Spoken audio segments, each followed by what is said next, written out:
Monday, July 31st. Today, the Australian Television Network bids you welcome from Sydney. We're here for the grand final of the AMSCAR Touring Car Series from Amaroo Park.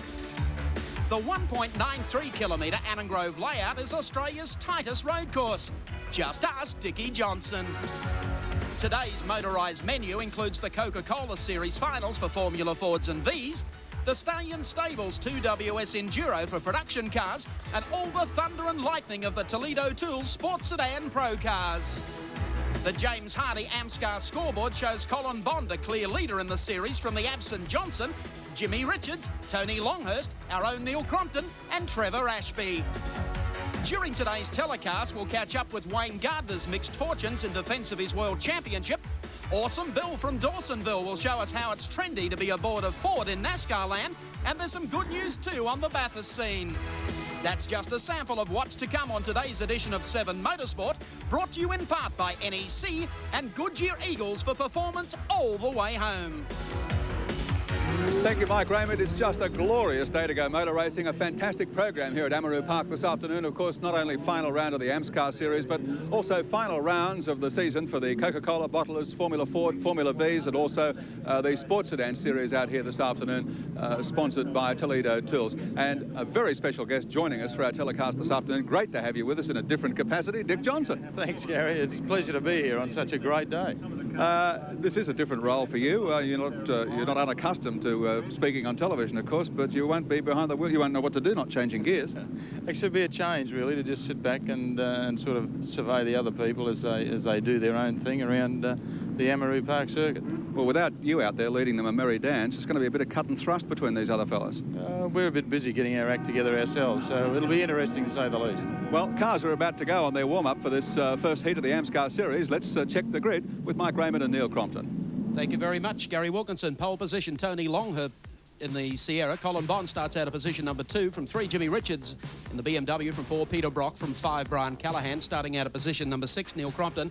7, Trevor Ashby. From 8, John Faulkner. From 9, Craven Kigmoth. And Steve Williams out of 10. They're off and racing. Heat number 1 for the James Hardie Building Products AMSCAR series, and it's Colin Bond getting up the hill quickly, but Tony Longhurst goes up the inside looking for the lead as they crest the top of Nissan Skyline, make the run down to the right-hander at Dunlop Loop, and it's Colin Bond, local track master, in front. Tony Longhurst has a swarm of mobile BMWs all around him as they exit that turn and work their way down the back straight. Bondi in front, doing it for Caltex and the CXT Sierra. Longhurst for Freeport Motorsport, and then, of course, the mobile BMWs. Actually, Bondi got an excellent start, and Tony's not that far behind him, so it'll be very interesting. I think they've been fairly soft tyres, and even Crompton has jumped in front of Jimmy Richards. He certainly has. His gentleman Jim down the inside. We'll sort out the business end of this arrangement. Crompton wants to go racing on the outside, but Jim sneaks up the inside in the number 1 car. That advances him to 3rd. Bond, Longhurst, Crompton. That's the order. Jimmy Richards passing Neil Crompton there. Now moves to 3rd, as I mentioned. Crompton goes back into 4th spot. Now he has the boss right behind him. He's got the boss right behind him, and I think he'll be saying, "Excuse me, boss, but you go this way." Well, there's someone's had a big lock up there just ahead of the BMWs. Jimmy Richards goes a little wide, and here comes Crompton back on the inside. Brock tailing. Hey, they're having one hell of a race here.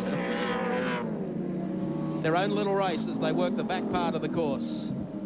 It's a bit unfortunate. The BMs just haven't got the pace of the Sierras, and it really doesn't matter which circuit it is. They just don't seem to have the out-and-out speed. Brian Callahan sits back behind the 3 mobile M3s as we pick them up, coming down to the lake corner, up the short straight at the moment. The 2 Sierras have disappeared into the distance.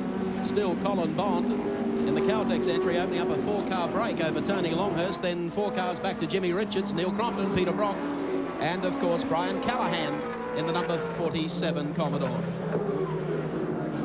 Bondi certainly a dab hand around the local terrain, Dick. And he loves the ripple strips. He always uses the ripple strips and sometimes gets a fair sort of advantage out of them too. Bondi would be using fairly soft tyres here, and I reckon that probably around about lap 7 or so, Tony might just be close enough to have a bit of a shot at him. Bond accelerates down towards the lake corner. And Tony closed a bit under brakes. The gap 3.29. Now the boss has also just got past, I noticed Brocky's got past Crompton, so Everything's back in order again. status quo. Peter McKay joins us as they go over the top of Nissan Skyline, and we'll look for the gap. The gap I gave you before was the gap actually from the 2 litres back to Jimmy Richards in the number 1, so it's just under 4 seconds. And Tony's now starting to really apply a bit of pressure on Bondi, I'd say. And this was the race that Bondi really wanted to sew up, because if he does that, I think he's got the AMSCAR series in the bag, and he can just relax in this afternoon's heat. Well, Tony's just trying to go under him now in the It's really Winfield getting corner. exciting, isn't it? Yes, it certainly is. Getting up the short straight now, coming back to the start-finishing line. Colin Bond in the Caltex Sierra, Tony Longhurst in the Freeport Motorsport entry. They go across the strike and work their way up the hill. Look to see whether Tony will pull out of the draft, and he does just that. They've both done an awful lot of laps around here. Bondi does a lot of testing here, and Pony over the years has done many, many miles around here in BMW, so they both know exactly where they're going. Tony, of course, the AMSCAR series winner back in 1986. He's no... Whoa, and through he goes. Well, No respecter. No respecter of age or experience. You left a gap there, you could have put a Foden through. Well, I think that's you'll find that's the result of probably Bondi running a very, very soft compound tyre to get the jump in the early laps of the race, and Tony was probably a little more conservative. But Jimmy Richards, with all this, has sort of jumped right up on the tail of them too, so it could end up being a three-way battle. Well, Jim has spotted the tail of that Caltex Sierra wobbling around, and he's dialed in for the kill here as they work the main straight again. Here comes Richards through, and we take race cam from the Ballarat Brat, Neil Crompton, and he trails Peter Brock as they go over the top of Nissan Skyline and drop down into Dunlop Loop. It's a good opening heat today for the finals of the AMSCAR Touring Car Series, presented by James Hardie Building Products. They've been right behind the series since it started. About half distance, 5 gone, 5 to go. Bondi must have some sort of a problem here, because now Jim has sort of ducked underneath him and done it quite easily, so he's obviously running into some sort of problem. It's a bit of a shame, because Bondi has had a few problems in the last 3 or 4 meetings, and because early in the season he certainly put up a brilliant performance to be running second in the championship for quite a number of races. Well, the interesting thing here is, Dick, that he must hang on to 3rd spot to clinch the championship here. If he finishes further down than 3rd, then it's going to come down to the final heat this afternoon, and anything could happen there. He could lose it. Well, it certainly could. It depends on what sort of problem he's having, whether it's tyres or some loss of power or whatever, but the car appears to be going around a straight line. Tony is just cruising at the moment by the way he appears. He's taken it very easy indeed. There's gentleman Jim Richards.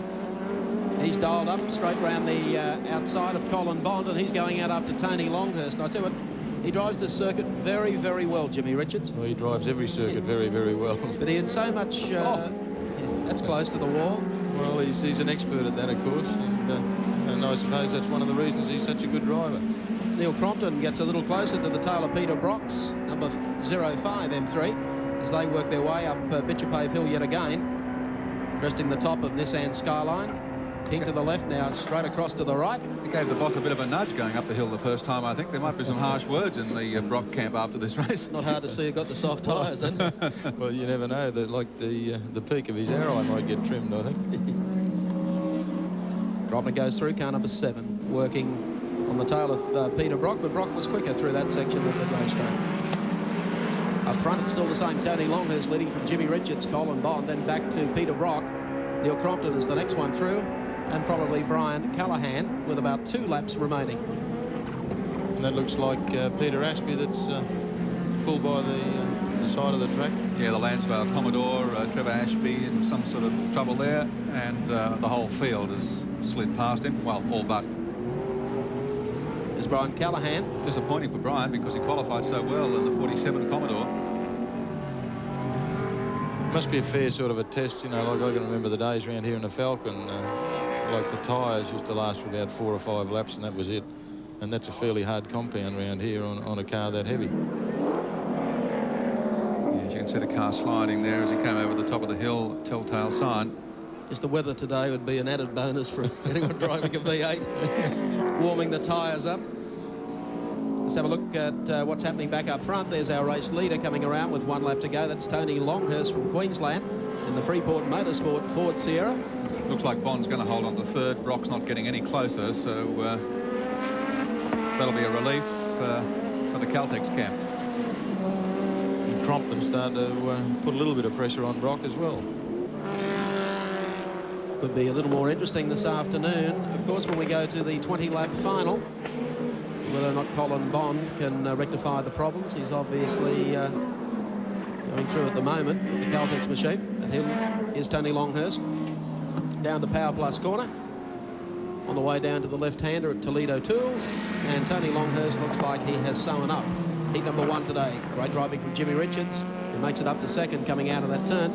Cole Bond is still up into third place, followed by Brock and Neil Crompton. So a good outing from the 3 mobile BMWs. Richards getting closer all the time, but the last corner comes up. The checkered flag is already being unfurled, and it'll be Tony Longhurst to go on and taste victory in heat number 1 for the AMSCAR Series. Second to Richards, third to Bond, fourth to Brock, and fifth to Neil Crompton. Tell you what, Jimmy Richards wasn't all that far away either, was he? I mean, I know Dick pointed out Tony Longhurst was doing it fairly comfortably in front. He didn't have to push too hard. He was in the right place. But you've got to really admire that extra ounce that a guy like Jimmy Richards can wring out of these little BMWs. Well, he certainly gets the utmost out of everything. On the Castrol scoreboard, Tony Longhurst the winner, Jim Richards second, then Colin Bond third, Peter Brock fourth, and Neil Crompton fifth in heat 1 of the AMSCAR finale here at Amaroo.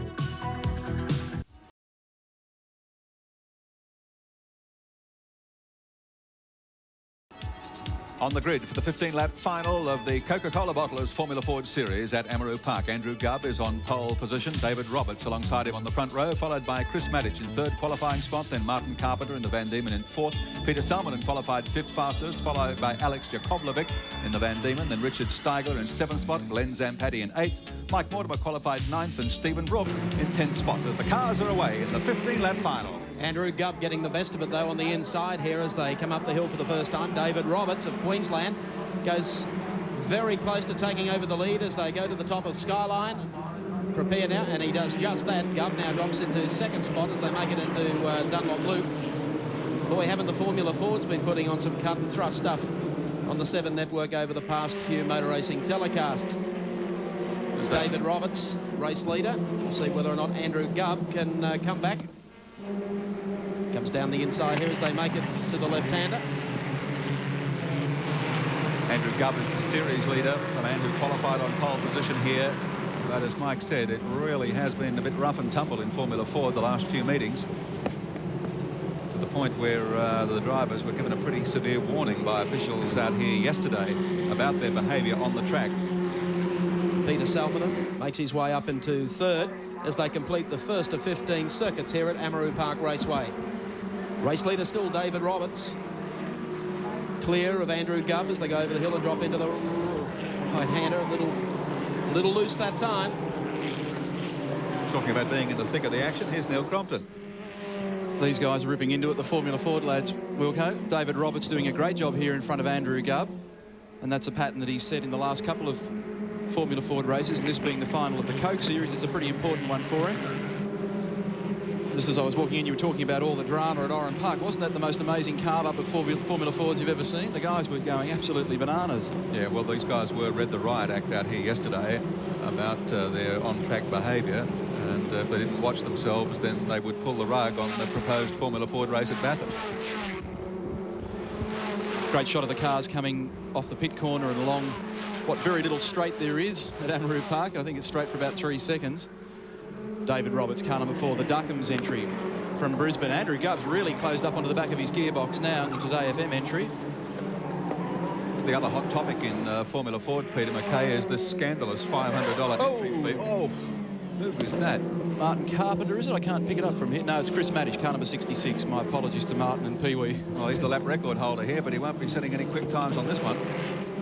Yeah, the Peter McKay, the scandalous $500 entry fee they're demanding from these guys to run at the Australian Grand Prix meeting in Adelaide. Well, it's the only way they can get onto the AGP program, and I think that's It's a big ask. Well, these guys are...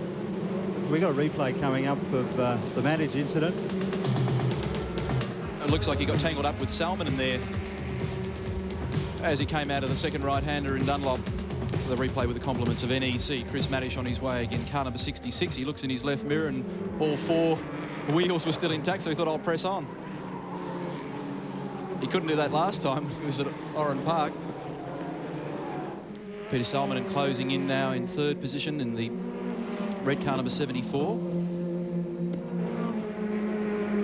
Dangerous as it may appear to be at times, Formula Ford racing is without a doubt the most entertaining open-wheeler category in Australia. It just seems a bit unreasonable to me to sting them 30 grand to put a race on at the Grand Prix meeting. Well, they're effectively buying their own slot in the program. That's what it amounts to. But they should have made the program because they have this year put on some of the best racing of 88, haven't they? Certainly have. Yeah, it's certainly a big favourite of mine. I had a lot of respect for these guys. Let's go back and have a look at 4th place. And that's Mike Mortimer doing a good job there at the moment. And I reckon the number. And he's in car number 8. He's actually, I think, getting a little bit closer to the leaders at the moment, Gary. Yeah, the only way that you can milk speed out of these cars is with clean and hard, fast, accurate driving, and with plenty of technical expertise on the other side of the pit counter. And so you really get to see some pretty good breeding in this class. Car number 88 there. That's Alex Yakovlevic. Glad you said You notice how I pulled up short there? Known for obvious reasons to his pals as Alex Alphabet. And I think he's still got a P plate on. He does a pretty good job does Alex. Well, there are no P plates on Dave Roberts or Andrew Gubb's cars as they head down the back of the course once more through the loop. Familiar scenario. This is the way they finished in the heat race this morning. Roberts pipping Gubb. These 2 young guys among the better prospects for greater honours in open wheeler racing. That is the nursery where we produce some, hopefully, some future world champions. Certainly our best chance of coming up with another Alan Jones, which is why we should be nurturing the formula, not retarding it. Getting on towards mid-race distance, not quite. 6 laps completed now. And I think Andrew Gubbs decided it's time for him to get serious and start making a move on Roberts if he can.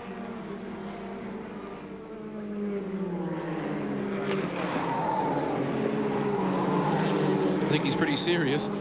It's just a question of whether or not the gap appears.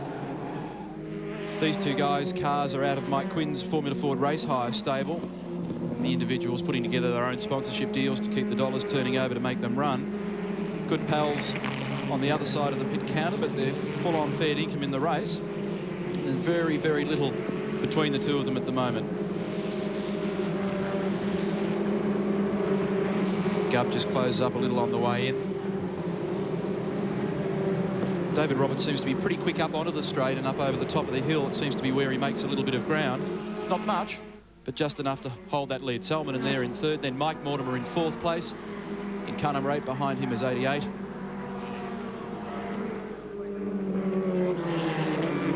While we have the opportunity, we should send our best regards to David Stevenson, a regular Formula Ford competitor. Somebody in there.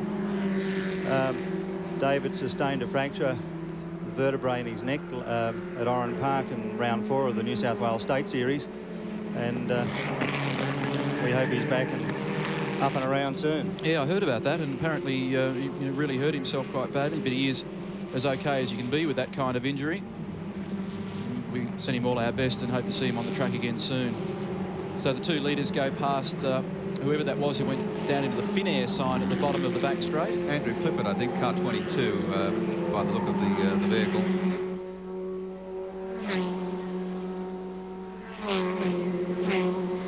Ooh. That'll test your eyesight.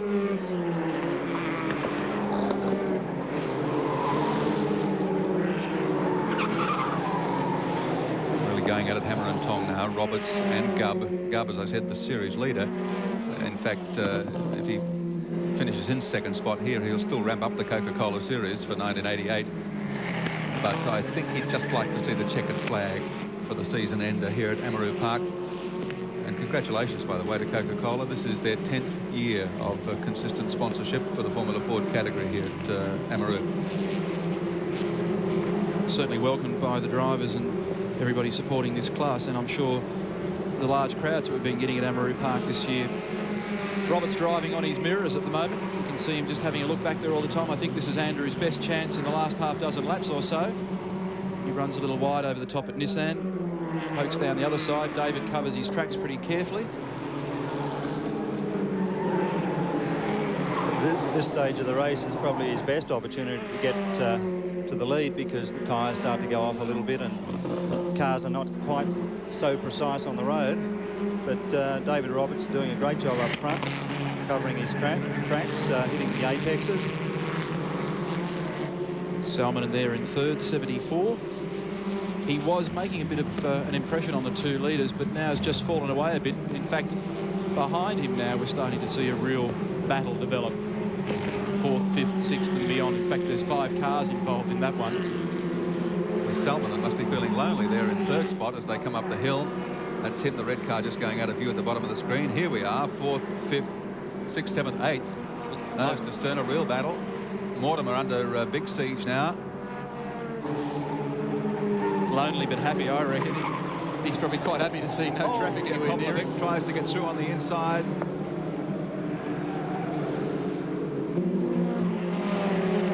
Steigler is in there along with Zampatti and Stephen Brook. So this is an improved performance and a welcome return to form for Stephen Brook as well.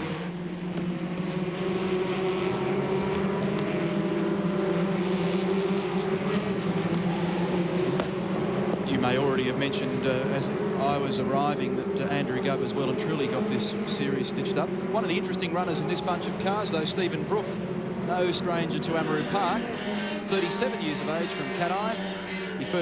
He was first, I should say, in the Driver to Europe series in 1980. He won the Coke series here at Amaroo the same year. He was twice the winner of the production car series.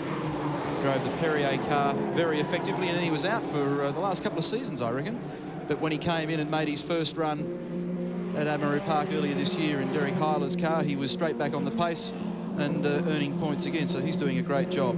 He's got 4 points in the series at the moment, equals 7th. Yeah, well, there's a bit of traffic in front of him right at this moment in this scrap for the minor money today.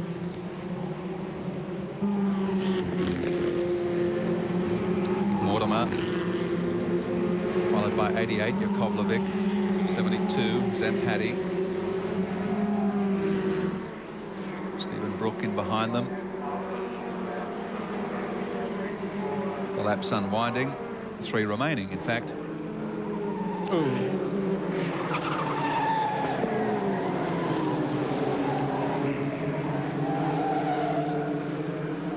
Well, Alex is getting a little bit carefree out there. But the state the tyres are in, it's no wonder as Richard Steigler really getting stuck into it there in car number 52. He's fighting pretty hard at the moment to fend out Stephen Brook.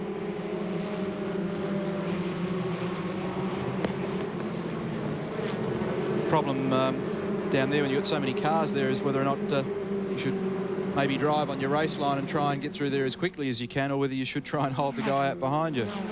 When there's that many cars around, it's always hard to know which is the right decision. Just in behind this bunch too, I see Chris Matic charging back through the field after spinning out earlier in the race, as we saw.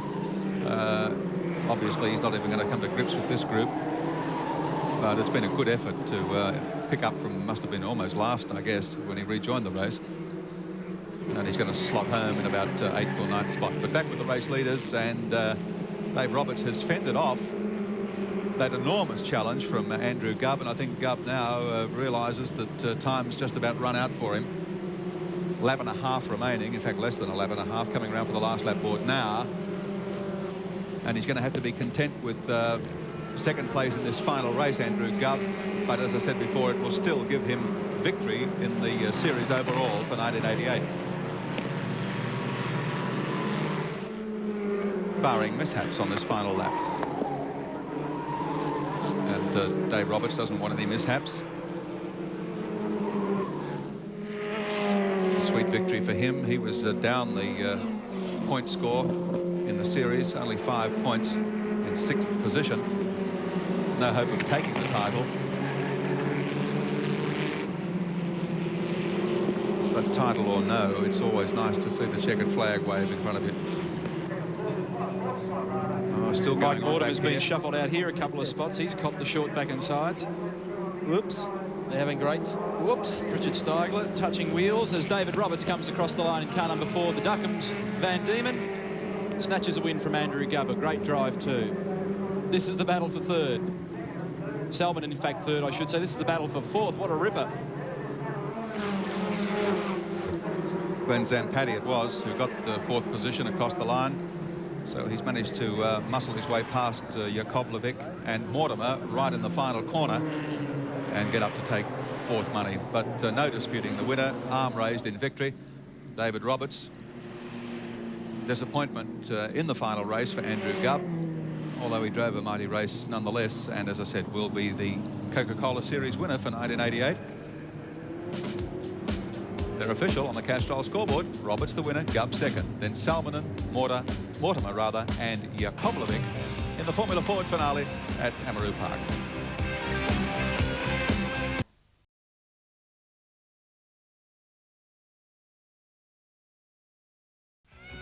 Well, I don't know why, but David Roberts is breathing hard.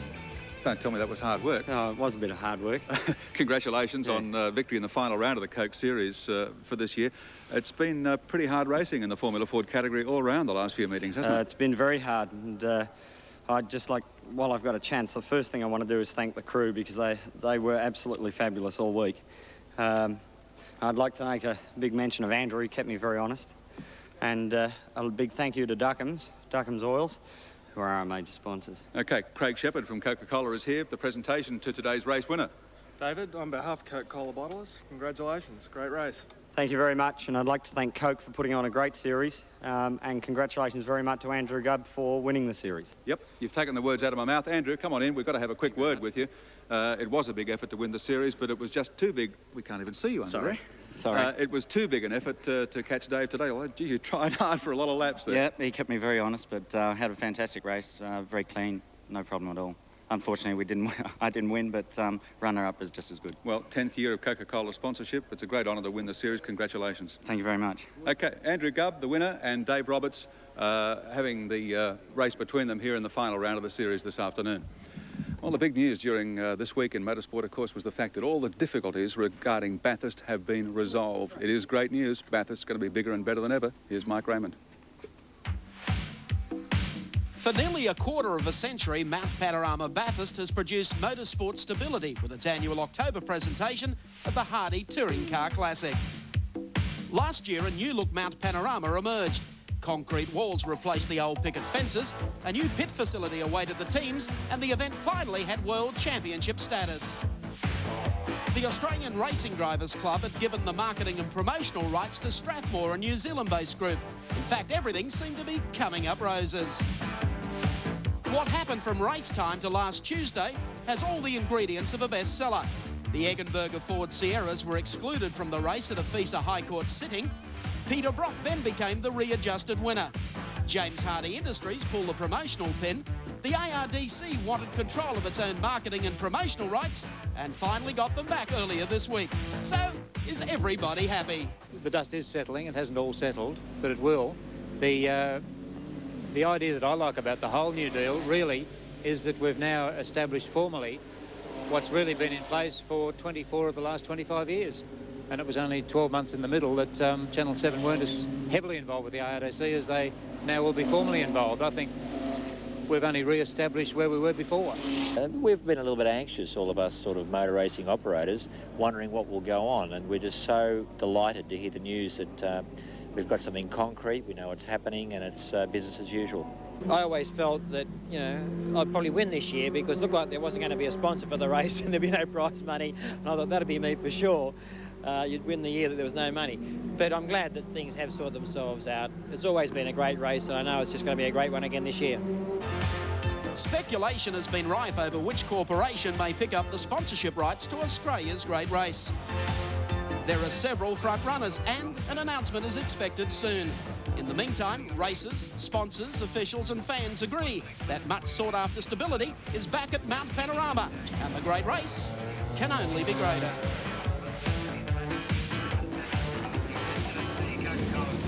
It was pretty disappointing today to see the article that was written in the Sunday Telegraph by Will Hagen regarding motorsport in general, and you know, I suppose about as positive as a bare battery lead, really.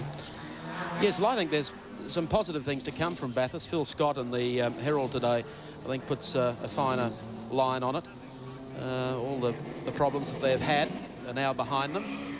The teams are all looking forward now with renewed interest towards the Bathurst 1000 sponsorship, and a big announcement is imminent. And Australia's great race is back where it should be. All it needs now is the Bathurst City Council to understand it needs a lot of drivers to put on the show up there.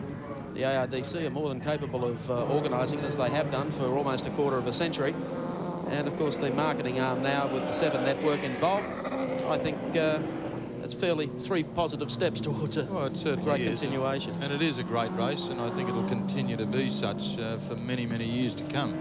It is the premier event here in Australia as far as motor racing is concerned, and certainly is seen by many, many people around the world. We've got the cars coming out on the racetrack now in their warm-up lap for the Toledo Tools Sports Sedan Series. This is round 4, the final this afternoon at Sydney's Amaroo Park Raceway. A haven, really, for the Snorty Sporties. Let's take a look at the grid, how they line up this afternoon. Gary Scott, yet another Queenslander, has pole here today with a 49.56 second qualifying lap yesterday. Keith Carling shares the front row. In the Toledo Tools Team Mazda from 3 is Bob Tyndall. Car number 49, that really super-looking Commodore. Warwick Rooklin starts out of position 4 in car number 7, the Mazda RX-7. From 5, car number 3, Bob Jolly, and yet another streamlined Commodore. From 6 is car number 9, Robert Doherty in a BMW. Watch that. From 7, 45, Barry Jamison in an Escort. From 8, Peter McKay in the Valvoline Mazda, the Supercross Masters co-sponsored car. From 9, 28, Tony Herbert in a Mazda RX-7. From 10, Gary Wilmington in a Jaguar XJS. So we've got a Jaguar up front and a Jaguar down there in 10th spot. One of our commentators, of course, with our telecast, Peter McKay, steps into the Mazda RX-7. Valvoline sponsored car. When do I get my turn? You'll get a turn. No, don't worry about it. You'll have a turn. Actually, into it. There he is. As a matter of fact, Wilco, I think we were looking at the InXS Suzuki for you. Thanks. The car co-sponsored by Supercross Masters, of course, the big show at the Sydney Entertainment Centre on a fortnight's time, Friday and Saturday night. Packed houses there, so make sure you get along. And for all those fans in Sydney, we're ready to go racing, though. The Toledo Tools Sports Sedan finale here today. 10 seconds away. The V8s are ready to bark at Amaroo Park. Racing, Gary Scott gets away. Carling goes with him. Tyndall down the inside. Jolly's away quickly as well. Doherty missed the kick completely. McKay got smothered up in a wall of cars as they make their way up Bitchapave Hill for the first time over the top of Nissan Skyline and drop down into Dunlop Loop. And it's Gary Scott being tagged here. Oh, one hasn't made it halfway up the hill. We got the Cortina. She's looking a bit second-hand in the front eyebrow. Yes. Well, they're trying to move it out of harm's way over there in the that rather rustic there's another one. Yep. Car number 69 involved there as well. Rita Awadullah. Yeah, well, you can read what you want into that, but anyway, that's not going too far. So there'll be double yellow flags at the start-finish line, which will probably slow them down up the hill a bit. Gary Scott in front, Keith Carling second, then Bob Tyndall and that very schmick-looking Commodore. He got a better start that time. Oh, yes. Slow down, folks. Let's have another look at this incident on the NEC replay, and Boyd has got off the track on... Oh, holy smoke, that's Awadullah. That's where he'll end up for his holidays if he keeps on like that. He won't be booking many tickets either, Wilco, I don't think. Oh. Well, both drivers are okay. In the meantime, though, the the chase continues. Gary Scott, the Colorbond entry, down into Honda Corner. Keith Carling in the Toledo Tools Mazda goes out after him. Scotty punching this Jag around. The tightest track in Australia, and doing it well. So they come back across the start-finishing line. Double yellows are out, so the drivers immediately slow it up. No passing at all past the Rex halfway up Bitchapave Hill. There certainly won't be any lap record set in this race. Although they have cleared the track somewhat, so we could expect to see probably Bob Tyndall move up on the back of the Mazda and maybe have a go at him up the hill as they accelerate after the yellows. Got enormous potential, this car of Bob Tyndall's. Brand new pretty well. It's only had a couple of outings and still got quite a bit of sorting to do to get it sorted out. And there's oh, hello, that's McKay. He was the ham in that sandwich, was he? Well, he's looking for something. Carling again continues to tag Gary Scott as they go across the start-finishing line. Bob Tyndall not much closer. In fact, Jolly is getting closer to Tyndall as they go past there and work their way down to Dunlop Loop.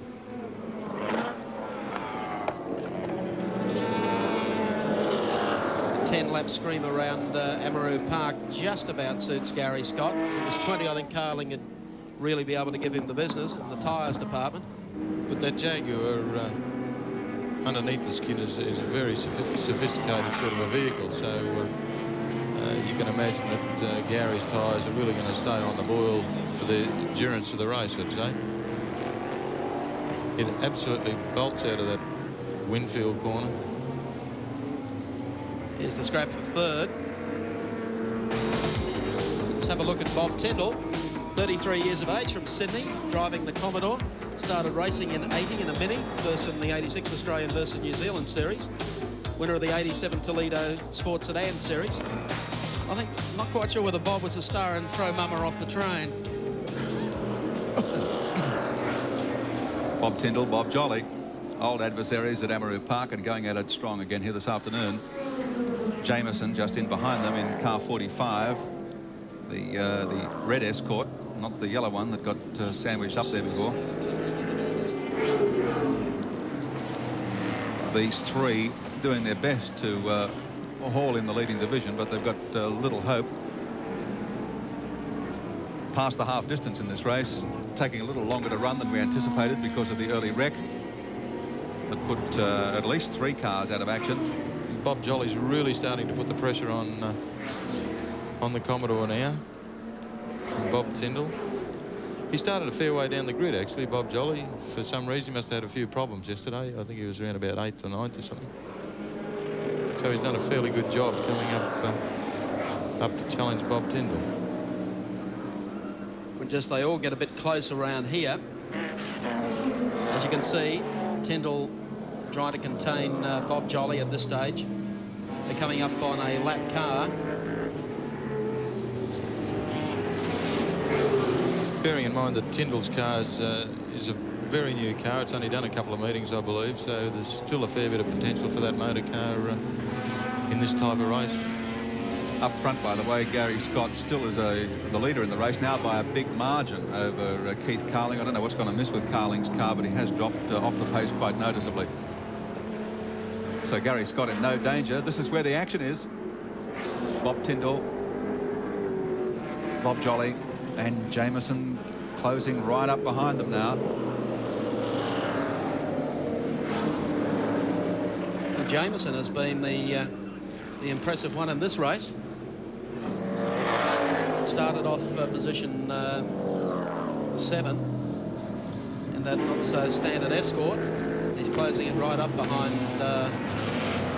Tyndall and Jolly. And I'd say as the laps unfold in this race, you'll find that Jameson will be probably the mover, for the simple reason that his much lighter motor vehicle will keep its tyres on a lot longer. But he's sure got his work cut out in front of him for sure, trying to get past these 2 guys. 3 laps to go. Jolly pulls out, has a look on the inside there of Tyndall, but just hasn't quite got the horses to get through at this stage. Over the top, Mackenzie gets out of the way in his little car. A lap down as they go streaming through on the inside.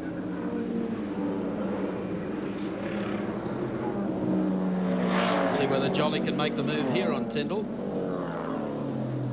Through Power Plus corner on the run down to Honda. Jamison clings to the tail of Jolly's car. 2 laps remaining.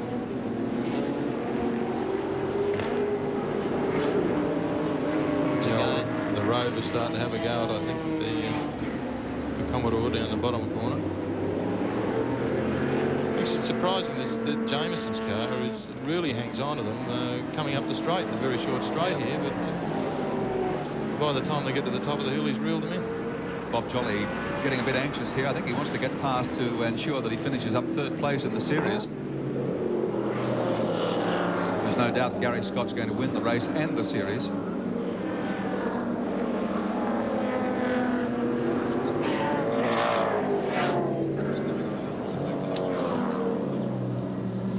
They work their way through Power Plus corner, down now to Honda. There's our race leader. Coming around for the last lap board. Yep. You'll see it up on the right. There it is. 1 to go. There's Carling chasing him. Quite a big gap back to this scrap that we've been following.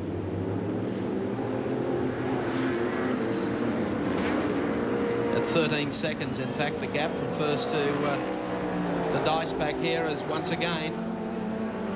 Bob Jolly looks at a way past Bob Tyndall.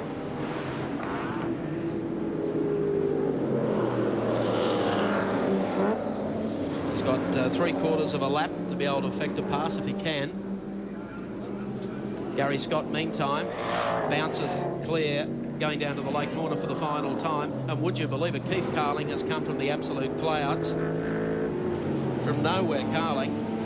But he'll lose out on the charge to the finish line. Yeah, there's our race leader coming in, and just look how much ground Carling made up.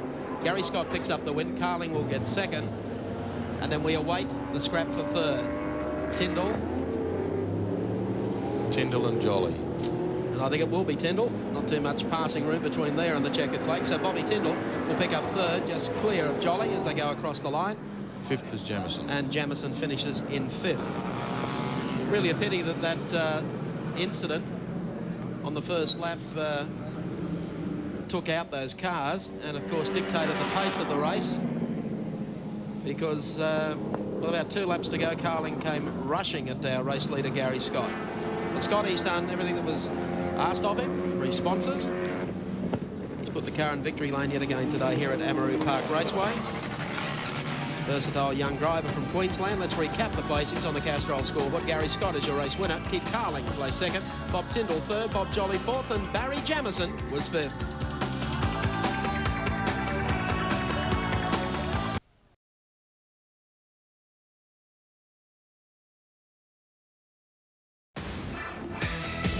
And welcome back to Sydney's Amaroo Park Raceway, where the ARDC track crew are cleaning up after that very spectacular incident that we saw off the start of the Toledo Tool Sports Sedan Series, round 4.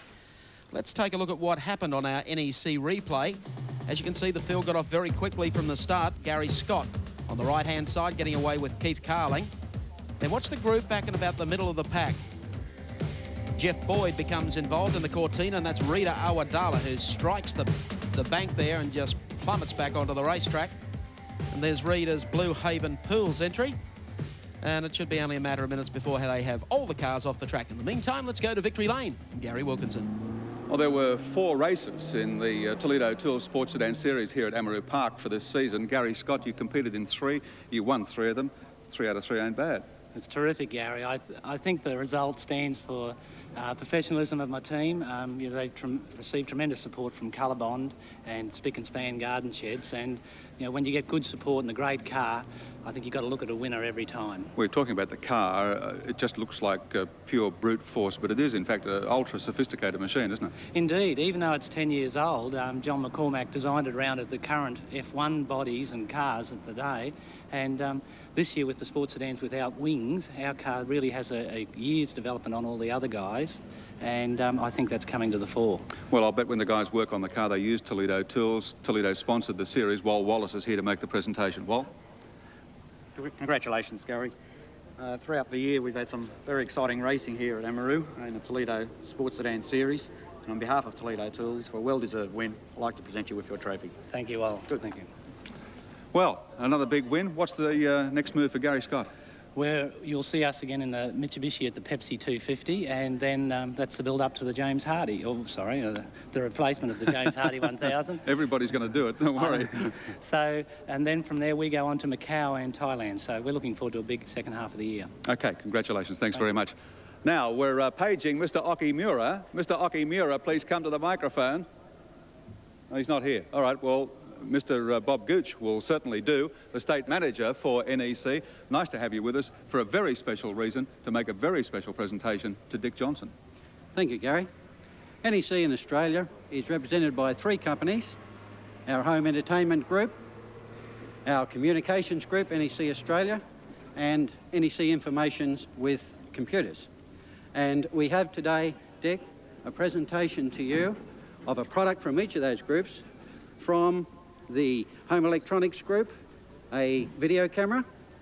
From our communications group, NEC Australia, a car phone that I believe is in your street machine right now. And from our computer company, the very latest in laptop computers, on which to calculate those lap times. Congratulations, Dick.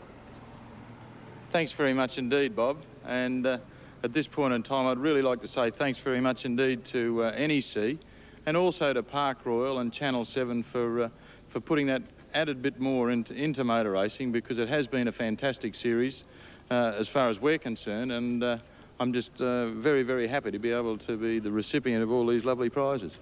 Dick, I want to take this off you, if I can, and get Bob to hang on to it for a moment. I don't want you to have your hands full when we present you with the next part of our prize. Of course, this was for the NEC Series on 7, in which Dick participated. 9 rounds of the Australian Touring Car Championship, plus 1 round of the AMSCAR Series here. 10 races, 7 pole positions, and 7 race victories. That's pretty good. And as well as all the great NEC prizes, the reigning Miss Australia, Carolyn Lumley, is here to present you with a week's holiday for 2 at the fabulous new Park Royal in Cairns.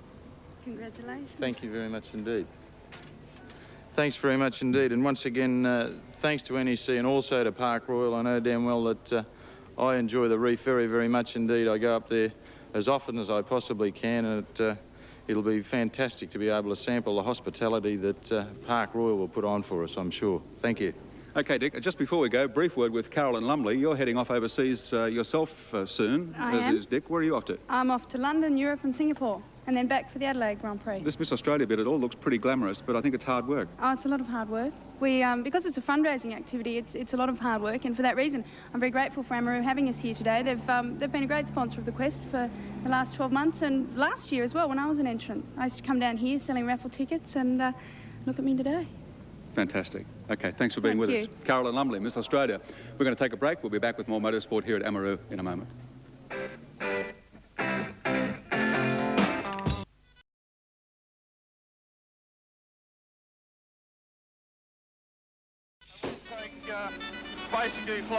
With the sprint races gone and Dick Johnson showing the way home, it's now time for the real races, the longer distance enduros, including Bathurst and Wellington. Each year at this time, we can look forward to enjoying the influx of top-line internationals, and this is how they've gone after the first 7 rounds of the European Touring Car Championship. Up to today's running of the Spa 24 Hours, Roberto Ravaglia still leads the driver's title for BMW. Steve Soper is second, Pierre Dieudonné is third, then Van der Poel, Klaus Niedwitz and Jacques Lafitte. Consistency rather than sheer pace has been BMW's forte in Europe this season. Charlie Lamb Schnitzer team has set the BMW pace, but increasingly found pressure from the Bugatti team, headed by Olivier Grouillard and Jacques Lafitte. Word is that we'll see the dynamic duo of Pirro and Ravaglia here again in a 2-car assault, headed by Greg Pee-wee Siddle. Also joining the squad will be Formula 3000 star and Ferrari's new test driver, Roberto Marino, with a yet-to-be-named top-line steerer. However, despite the points table, don't be deceived. Texaco Fords are still the pace setters in Europe. Last year's Bathurst pole sitter and sports car race, Klaus Ludwig, has run hard and fast with the baby-faced Steve Soper, Pierre Dieudonné, Gianfranco Brancatelli and Klaus Niedzwitz. Of this bunch of champs, we can expect to see Soper joining a local Sierra team, and the pit gossip suggests Ludwig will also fit into a local team if my tip is correct. Other than the Texaco cars, the German-based Wolf team has had Armin Hahne punting around very quickly, and in fact Armin had pole position for the most recent round of the ETC at the Nürburgring. He's set to join former Aussie champ Robbie Francevic in the reuniting of Mark Petch and the Kiwi. The German, Hahne, is a former Bathurst winner himself. On the Nissan front, Fred Gibson is at Spa today to finalise their plans for the Asia Pacific Championship with Howard Marsden. In the UK this year, Wyn Percy and Alan Grice have been running the new GTSR with some promising feedback. Chances are we may see the Grice-Percy windscreen sticker gracing the mountain again, and should that be the case, the Euro combination supporting the local team creates a strong attack. As something of a preview to what will or won't happen at Bathurst, we've got the Silverstone TT coming up. Dick Johnson will take one car, John Bowe and a crew over for a taste of things to come. That race meeting will hold the key to answering some interesting questions. There's the added spice of the Walkinshaw Commodore, an Aussie angle, and the likelihood of pressure on the top runners, something they haven't experienced much this year. Will the Holden be fast enough? Will the Nissan have the pace and last? Are the Texaco cars still bossed? And just who's coming to Bathurst? Some interesting questions, and for sure, we've got another intriguing Bathurst 1000 looming on the first Sunday in October. And don't forget, 7 Motorsport will have all the action of the Silverstone TT. Something really to look forward to, Dickie Johnson, going across to run the British Tourist Trophy.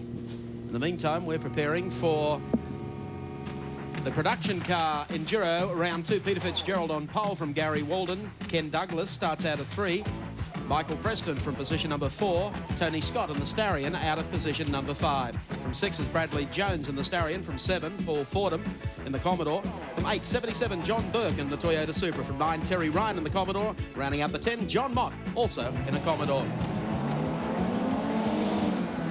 They're taking off as we speak now on their warm-up lap.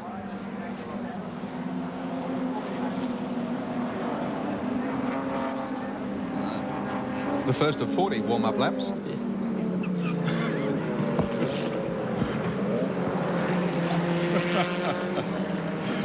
Well, we have a slight problem here. That's probably Wilco's car, is it? Now. No, it's Drew Price, is it? Car number 78. John Faulkner there with some problems. Down to the left-hander. Gary Walden. Reverse roll of what the first heat was. Walden is now leading over Peter Fitzgerald. They come down to the lake corner. A little closer than it was actually in the first heat this morning. Gary Walden doing it for Goodyear in the Mazda. Here he comes. Mike Preston there running in third at the moment. They come across the line. Yes, I don't quite actually understand the value of having a 40-lap warm-up race for the 40-lap final race this afternoon. I mean, gee, he was up on 2 wheels there, Preston. And in actual fact, I think you'll find if they finish in this order with Walden coming out the winner out of this heat, he will win the day overall. But you can bet your boots that Peter Fitzgerald will be putting all the pressure he can find on Gary Walden. Because in the shootout during the year, I think Walden has come out tops in the majority of the events. And I know that Peter Fitzgerald would dearly love to get one up on him. I'm still chuckling about the official who said that they will also have another warm-up lap after they've stopped. We all know who was right and who was wrong. However, this morning's heat produced fairly close racing. I think the organisers wanting to go for endurance events for production cars. I guess it's probably better for the competitors maybe than the spectators, judging on some of the races we've seen. The shorter distance races have certainly been a lot more interesting. But the production cars are certainly getting the numbers. It's Tony Scott, which is Gary Scott's brother. Gary, we just saw star in the sports sedan final here, and Tony endeavouring to keep it all in the family. You're going to have a tough task against the race leaders here. A couple of bit of a brake block up there, I think, from the Commodore, who I feel that has come under somewhat of a heap of pressure from Ken Douglas.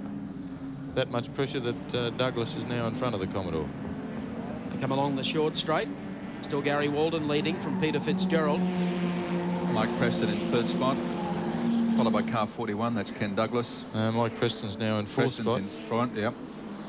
But Ken Douglas is the guy who you've seen before in the four-wheel drive Ford Laser. Has now got himself into a car that has got a little bit more power than the Laser. He did a fantastic job in the Laser, but was just a little underpowered for the bigger engine Mazda turbos. Fitzgerald pushing hard now.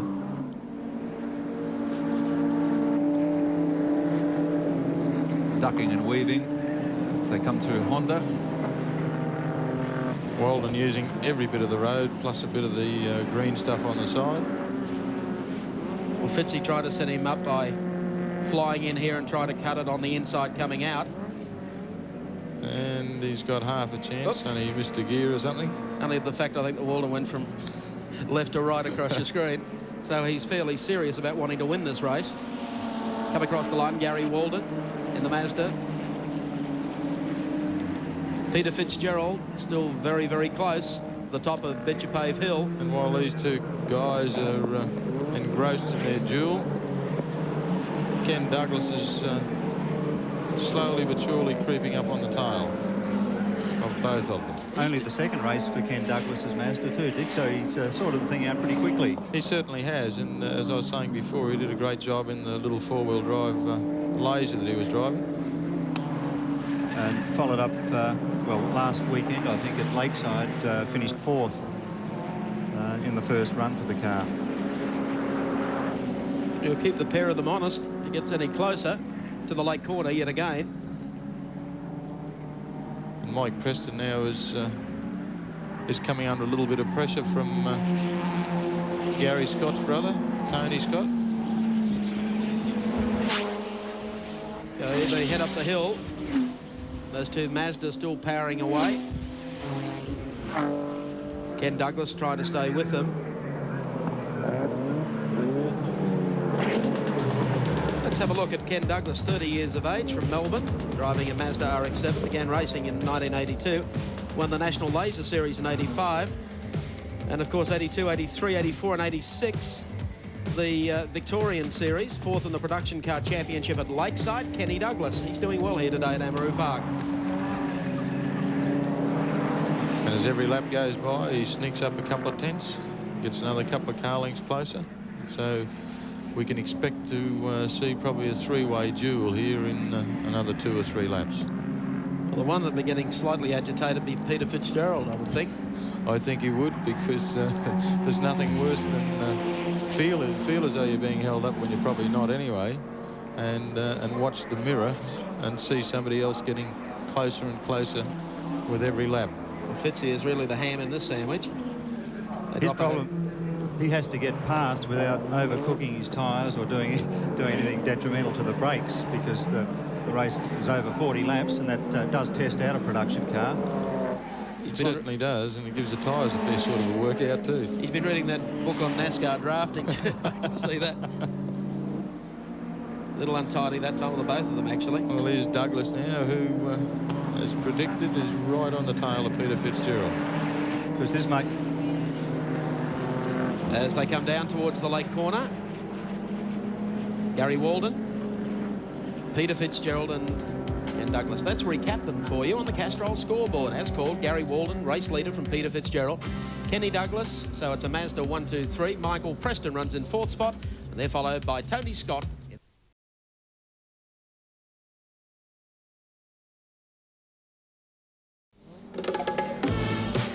Aha, lap 10 of 40 in the production car Enduro from Sydney's Amaroo Park Raceway. When we left you, Gary Walden was leading the race from Peter Fitzgerald. And it's still the same. That great scrap continues at the front of the field. Ken Douglas has fallen off a little bit, and I think you'll find that Tony Scott is running into some sort of problems. It's a little bit smoky, his car, so it's obviously got a bit of oil leaking out onto the exhaust somewhere. Just looking at these two Mazdas, Dick, it appears that Gary Walden's blue car doesn't quite have the handling capabilities of Fitzgerald's car. Fitzgerald, I know, has been to Winton for a couple of days doing extensive testing to get the handling up to scratch. Looks as if he succeeded. It certainly does, and that really tells in a 40-lap event around somewhere like Amaroo, because handling is what this circuit's all about. And here we go. Fitzgerald is having a bit of a look. A look and a lurch. He's having a big look. He's just trying to ping him here on the inside. I think we might see a little bit of paint swapping going on before too much longer, or certainly before the end of 40 laps. Been very close. Fitzgerald has thrown everything at Gary Walden so far. Walden has been bouncing off the ripple strips, but keeping the lead. He certainly had to work a lot harder this meeting than he has in previous meetings. And I think Peter's slowly but surely be getting up to speed. And you see now that Ken Douglas is starting to come back into it again, because he must have been giving his tyres a little bit of a rest and keeping the thing nice and straight. Fitzgerald has a little sneaky look up the inside there. No opportunities. It closes right up behind Walden at the top of Bitchapave Hill. And they both go charging off into the right-hander at Dunlop Loop. And he's working that inside. He certainly is, and it only takes a very, very small mistake on Gary Walden's part to leave a gap. And so far, Gary has not put a foot wrong. I'll tell you what, the trio have run away from the field like you couldn't believe. They've probably opened up about 200, 300 metres. Mike Preston. Yep. Who led for 6 laps in the 40-lap heat race this morning, but then faded. But we haven't sighted him in this final. And most of the other cars are static, as you can see. The leaders go through. There's the gap back to 3rd and 4th. About 7 seconds in it. 1 second between our... Gary Scott there. Yep. Tony Scott. Great Scott. Gary Scott's brother. So the Stallion is in. One of 2 drivers running the Stallion here this weekend, Bradley Jones being the other. He's persevered with the Stallion, although in... Well, Bradley's not that far behind the 2 other Commodores at this point in time. Here we go is Mike Preston. Terry Finnegan. And Terry Finnegan, and not far behind them is Bradley Jones. What I mean by not far is he's within 300 metres anyway. A mere bagatelle. Mike Preston leading Finnegan. They're back 4th and 5th. Let's have a look at Mike Preston, 24 years of age, from Sydney, driving Commodore, first in the 86 Gemini Series, currently 4th in the Australian Production Car Championship, currently 2nd in the Amaroo Series, and first round in, I should say, first in round 3 at Amaroo. One stage there with the PC, I thought he was the police champion. There's Mike Preston. Terry Finnegan, who's certainly no newcomer to Commodore racing. Maybe of a different style, but certainly the same brand. Yes, Terry knows his way around here too, although he, as you allude to, he's better known for his touring car exploits, doing a bit of moonlighting in production car racing. We're also keeping an eye on what's happening up front for you viewers. Director Ian Hurst, who taken outside and shot from the OB van should he miss the passing manoeuvre.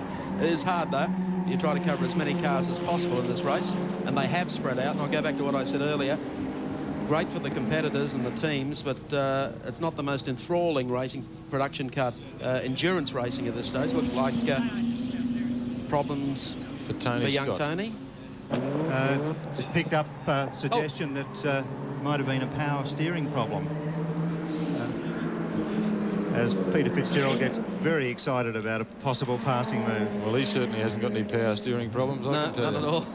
Lap 16 of 40 as they come out of Power Plus corner down to Honda. They're working the cars and therefore the tyres very, very hard, and you've got to ask the question that perhaps after 40 laps the round black things might be found a bit wanting, Dick. Yeah, you could say that. Although I was just thinking there a moment ago, there's one thing I wouldn't like to be around Amaroo, and that's a ripple strip.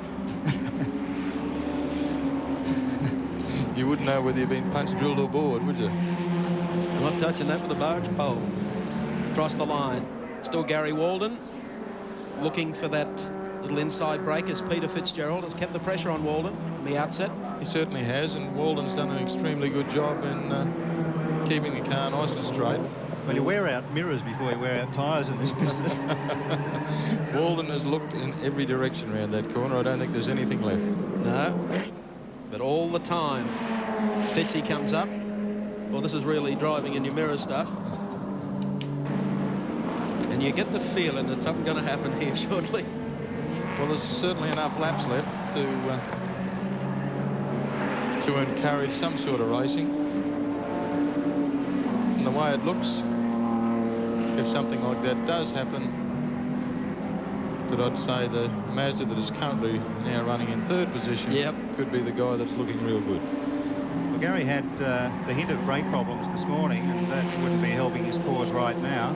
But Fitzy's doing a good job. He is the meat in the sandwich. He does have to keep an eye on Kenny Douglas running in third position, as well as set himself up for any possible move on Gary. So, so far, so good. He's been around, of course, been a key figure in this category for about 7 or 8 seasons, and is the current national production car champion. It was the Peugeot, wasn't it? They just scored past. Lapped another car, but that's one of the things that becomes a problem in a race like this, is when you start to come up and lap some of the slower cars.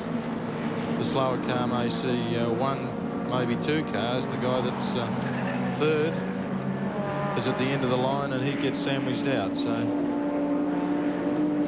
is Kenny Douglas is sitting in there. I don't think he's been as harsh on his tyres as the front 2 lads have been.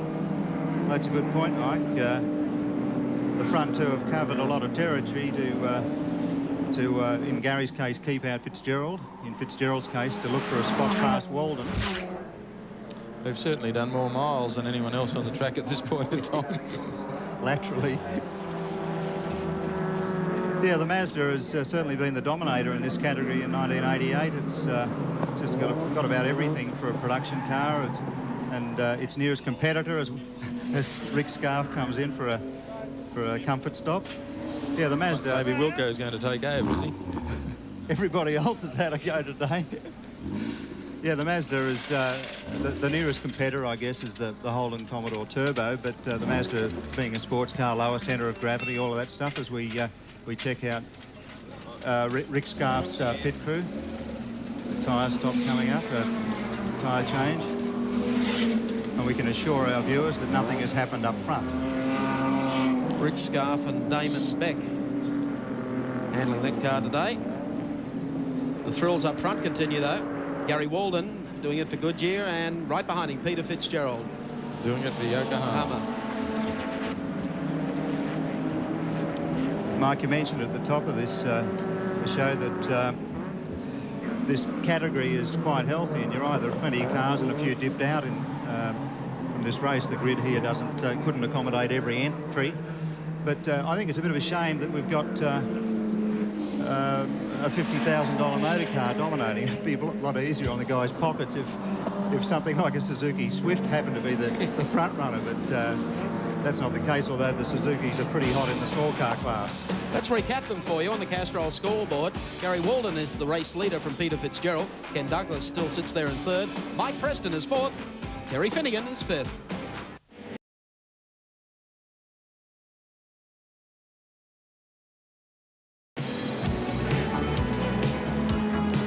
23 laps gone, just 17 remaining here in the production car Enduro at Amaroo Park, and Gary Walden still has the lead. Fist out the window there at Peter Fitzgerald? I think they must be exchanging a little bit of bumper part paint. It's the second time in the last 2 laps he's had his fist out the window, Walden. And they've been going at it hammer and tong right from the outset. And one can't help feeling that it might just fall into the lap of Ken Douglas if he hangs in there. Well, he certainly appears to be in the box seat at the moment. Sitting back and taking it nice and easy. Not knocking his car around at all. Just gave the go-by there to Lyndon Reithmuller in one of the Alpha 75s. Gary Walden really, as Dick said, using up all the road, but he's pretty experienced now. 3 times runner-up here in the Amaroo series. Remember, he drove with Alan Moffat at Bathurst some years back, and of course currently leads the National Title Series and the Amaroo Park Production Car Series. And the only guy that can beat him to the 88 series is Michael Preston, currently well back. So we've provided the front 2 or 3 don't get together and have a contretemps. Gary looks like cracking it for his first win in the production car series, the Stallion Stables production car series here at Amaroo. Yesterday's race making up the final round of that Stallion Stables 2WS series. This could be where either Fitzgerald or Douglas have a chance of getting through with plenty of lapped or about to be lapped traffic immediately ahead. Coming up on one of the Suzukis, and talking about Suzukis, there's one has made it into the big time and the big money. He's currently running 10th, is Phil Alexander. That's a pretty good effort, isn't it? It certainly is. And if the race went over 80 laps, I should imagine you would see that it'd be quite a bit better than 10th. Well, one of the problems the Hollands have had is the possibility of running out of fuel or being starved of fuel as the laps run out here. The teams have resorted to all sorts of tricks to get the maximum amount of gas into the tanks. They've frozen the fuel, and in the case of Michael Preston, Ron Gillard, the team boss, has put a vacuum into the thing to try to expunge all the air. And so far, well, certainly in the first heat this morning, there wasn't a problem.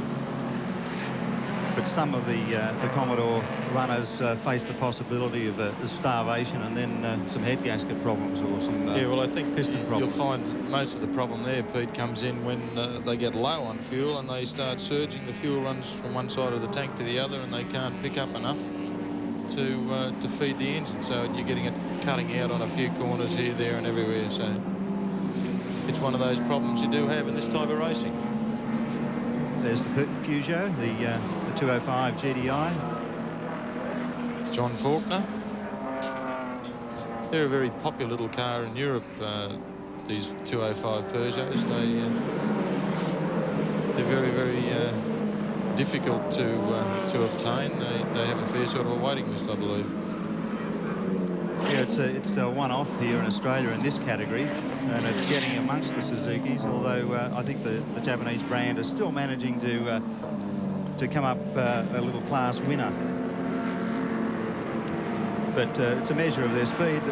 There's that Alpha 75 I mentioned, and a couple of Commodore turbos, and whilst the Commodore has a bit of an edge in horsepower and therefore gets away a little straight there, you'll find the Suzuki comes right back under brakes.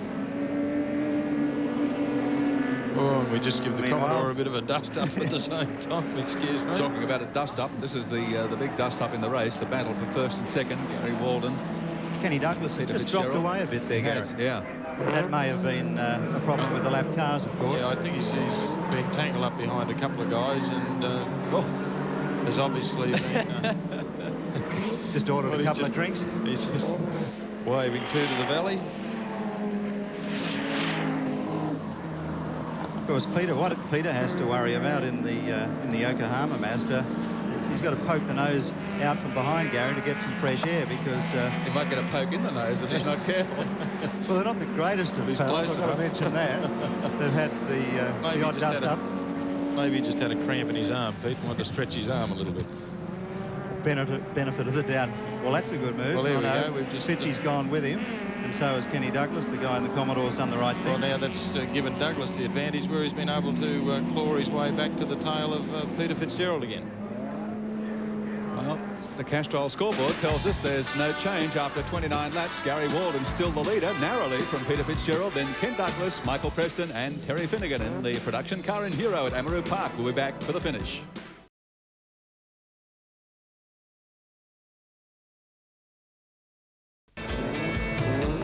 It's been a long haul, but there are 9 laps remaining still in this production car in Hero, and still they're going at it. Walden and Fitzgerald up front. There hasn't been a split inch between them since the time the flag dropped.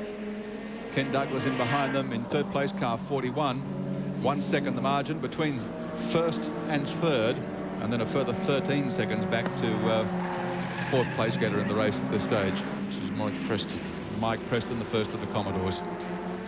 Dick, Douglas appeared to drop off a bit, lapping the cars back there, but once he gets a clear run, he seems to come right back on the tail of Fitzgerald.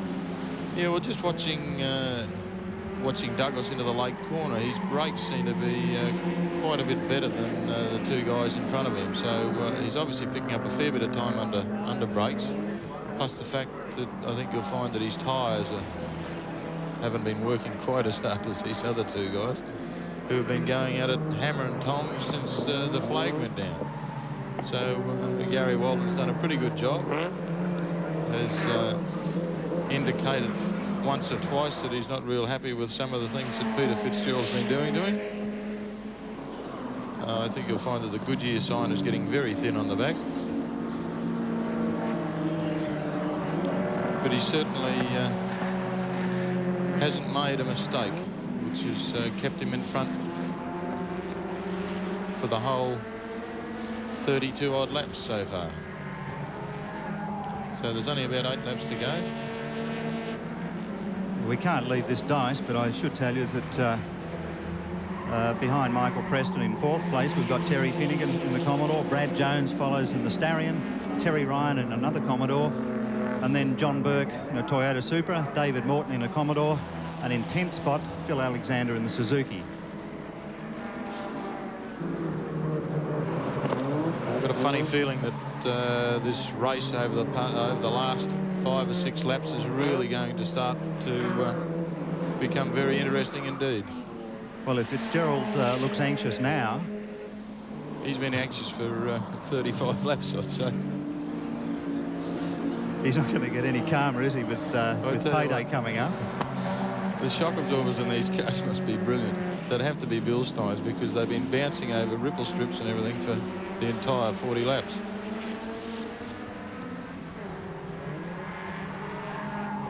Down to the late corner yet again. The last couple of laps, Fitzgerald has pulled up here on the inside. Sits in right behind Walden this time. Right behind is just right too, I could say. Bumper to bumper stuff. He pokes the nose out occasionally just here, but Walden has that little edge covered. I think you'll find the couple of car lengths that Walden gets up the straight there is because the fact that the entire 36 odd laps he's had nice fresh air, and his under bonnet temperatures wouldn't be anything like what Fitzgerald's are, so the car obviously develops a little more horsepower and he's going to have a bit of a shot. No, not quite. Actually, Gary stayed up on the ripple strips there a bit longer than I think he wanted to, but he was out of shape at the same time.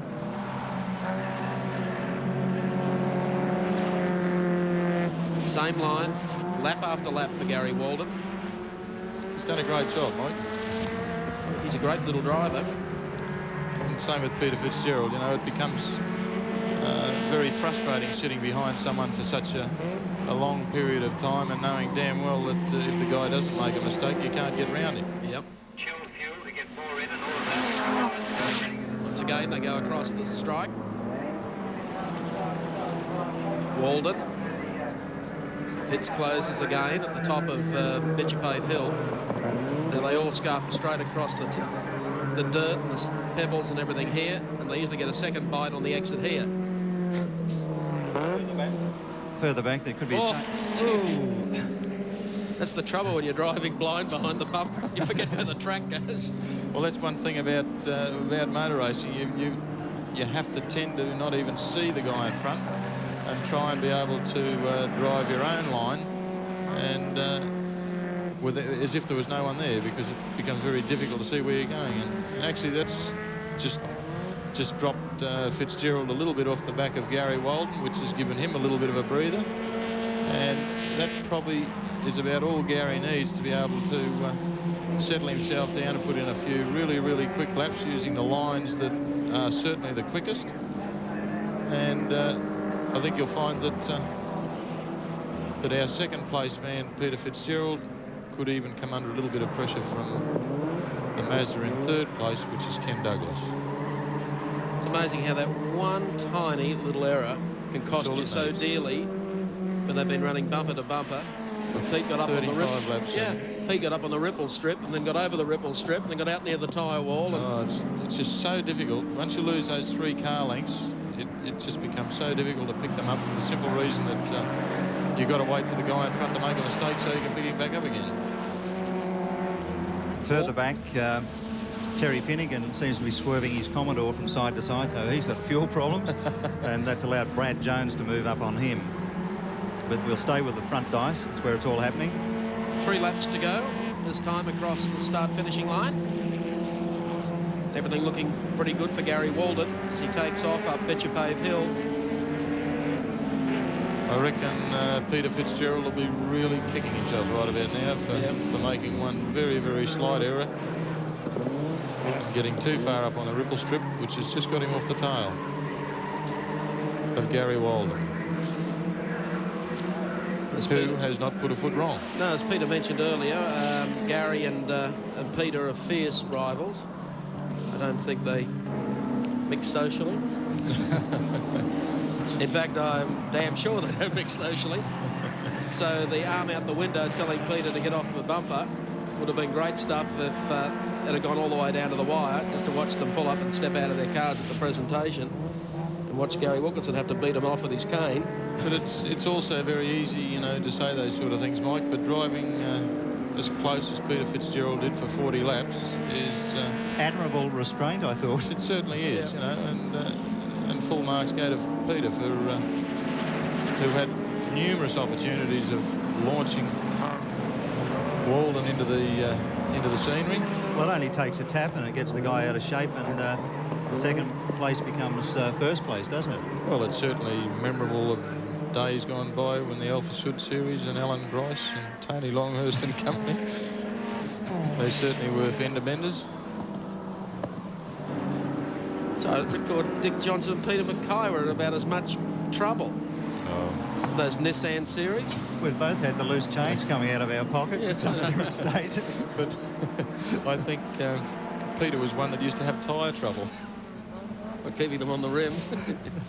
I think his was tractor tyre trouble. Yeah. That was right. Gary Walden coming up to put a lap on one of the tail enders. It's a final lap. 1 to go, and this is where Peter Fitzgerald now finds himself under some attack from Ken Douglas. Walden heads up Betchapave Hill for the final time. The battle for second and third still rages, though. The top of Betchapave Hill. Well, half a lap to go, and Gary Walden, a flower grower from the North Coast, picks up the 1988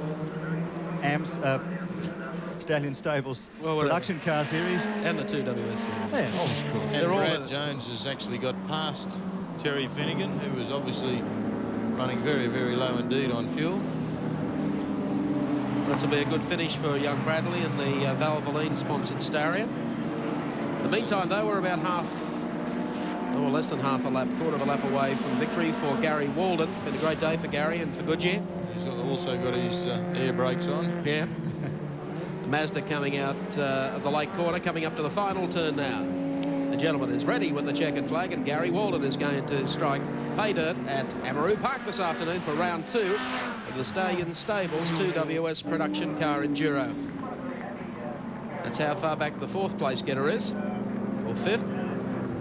Mike Preston as he heads into the lake corner. Peter Fitzgerald picking up 2nd spot, and of course Kenny Douglas 3rd. So a big afternoon for the Mazda RX-7s. Then Mike Preston. And Bradley Jones is 5th, not far behind Mike Preston. Right behind him. Well, there's the Mazda. Let's recap them for you. The Castrol scoreboard. Gary Walden is the race winner. Peter Fitzgerald second. Ken Douglas third. Mike Preston fourth. And Bradley Jones finishes fifth.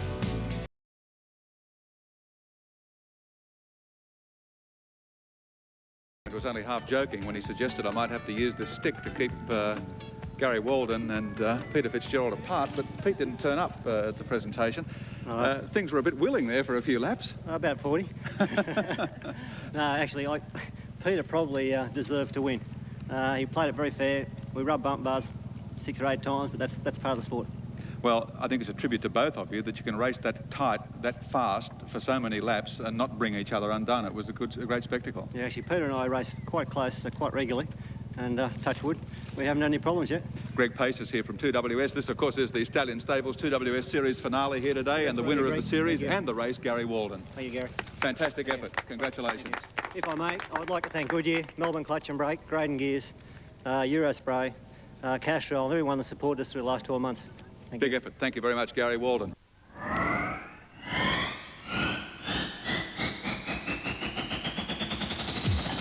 The popularity of Formula One as the premier open-wheel category is under some threat from the US of A.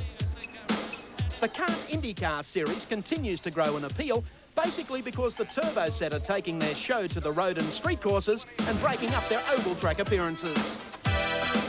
Round 8 of the championship took the cars to the tight confines of Meadowlands, New Jersey last weekend, where Brazilian Emerson Fittipaldi took pole position over Mario Andretti.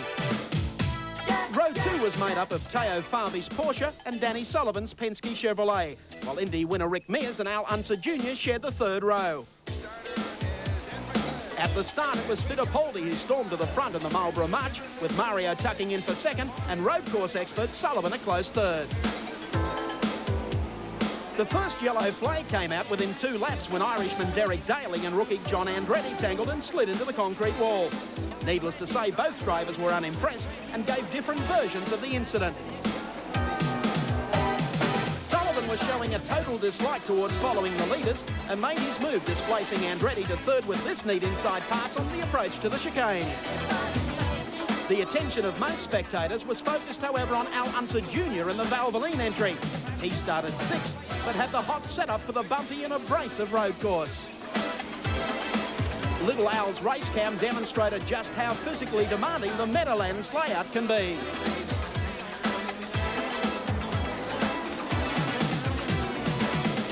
The little guy was on the charge, but in order to secure the runner-up spot, he had to unsettle old man Andretti. At half distance, Fittipaldi held a small break over Al Jr., Andretti Sr., Rick Mears and Teo Fabi. 2 laps later, Emerson pitted for juice and fresh rubber, but Fabi's challenge ended at the halfway mark when the rear end on the Porsche locked up solid. The Meadowlands Grand Prix appeared earmarked for the boy from Brazil. He still topped the leaderboard at the 100-lap mark and was in control of the event. Trouble was, nobody told little Al, who picked up the pace at the 3/4 mark and began cutting deeply into Fittipaldi's lead. On lap 108, the Brazilian left an opening which Al Unser Jr. closed on in a split second. Their cars touched, and poor old Emerson was done for the day. I mean, everybody's on TV. Al Jr. tried to pass me on an impossible place. Even when we are lapping cars on that place, it's impossible to pass. And we are dicey for position. He went on the inside. I couldn't believe he was trying to go there. And when I arrived the corner, I turned because I never expected him to be there. And he threw me on the wall. I mean, luckily I'm not hurt, but that's it. The race is gone. I never thought that Al Jr. would do something like that. You know, he has enough experience now. With 30 laps to go, Unser appeared to have the race run and won. Mario Andretti, though, had other ideas. Slowly but surely, he reeled in little Al to take the lead and set himself for a hat-trick. The passing move stirred on Unser Jr., who came back fighting harder than ever. 2 laps from home, Unser set up Mario for an inside pass. A half shaft snapped on the Kmart Lola, much to the disbelief of his team owner, Paul Newman. Little Al had the lead back and neatly avoided a wall smacker from Raul Vassell to take the checkered flag from Andretti, with Rick Mears a distant third. It was a sad thing that Emo ended up where he ended up, but he had made a mistake earlier on, and the hairpin at the end of the straightaway went a little bit wide. That enabled me to set him up for the right-hander. I got up next to him, and he decided to go ahead and go in the corner with me. And there was just one room for one car, and I was turning, but my front end broke away and made contact with Imo, and then Imo didn't have anywhere to go. It was quite a race. Most folks reckon the best man won, though Emerson Fittipaldi is unlikely to agree. Next stop on the kart IndyCar trail is the Marlboro 500 of Brooklyn, Michigan next weekend, and we'll have all the highlights for you on Sports World the following weekend. The Kart IndyCar Series from Meadowlands. We're preparing now for the Coca-Cola Bottlers Formula V Series, round number 4. Front row made up of David Cutts and, of course, Frank Kleinig. From the second row, Stephen David and Bernie Hanley. Arnold Rigby is the next one. David Smith and the Mako. They then followed by Peter Kleinig. Next is Graham Taylor from 9. Jeff Stone, and rounding out the 10, Jamie McHugh. We're ready to go racing, and away they go. Out quickly is Frank Kleinig on the outside. In the Mako, the black car, as he picks up the pace. Stephen David getting up there. Bernie Hanley is there as well as they head up Bitchapay for the first time. Then Arnold Rigby, David Smith, and Graham Taylor all the way up from Victoria. Dropping down into the right-hander, it'll be David Cutts who goes through to take over the lead, and Kleinig has forced one out and one back in that manoeuvre and may actually drop a couple of spots as they move on to the back part of the course now with David doing it quite nicely. Down towards Power Plus corner, and now on the way down to Honda. Swarm of these 25 starters in this afternoon's Coca-Cola Bottlers round. And plenty of traffic congestion too. They head down to the lake for the first time. Bernie Hanley, 4th fastest qualifier in car number 5. Right out amongst the thick of it. David Cutts, still the race leader. Stephen David in 2nd spot. Frank Kleinig just sits back behind those two as they go across the line. 1 lap completed and 7 remain. You do realise, Mike, don't you, that unless Bernie Hanley does something here and gets up to take out this race, this will be the first season in the last 12 years that I have not interviewed Bernie Hanley. I will have gone for a whole season without interviewing Bernie Hanley. I mean, it just doesn't seem right somehow. I'm telling him to come around and talk to you later. Thanks. Still David Cutts, the race leader. Pretty close, though. Stephen David closes right up behind him.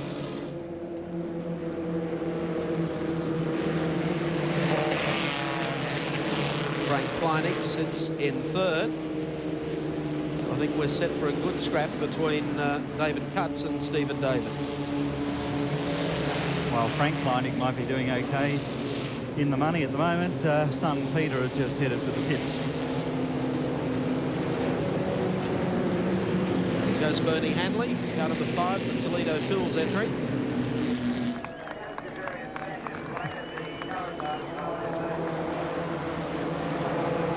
Side by side, David Cutts, Stephen David up the hill into the sun. By gee, the glare is bad there. Imagine what it's like for the drivers.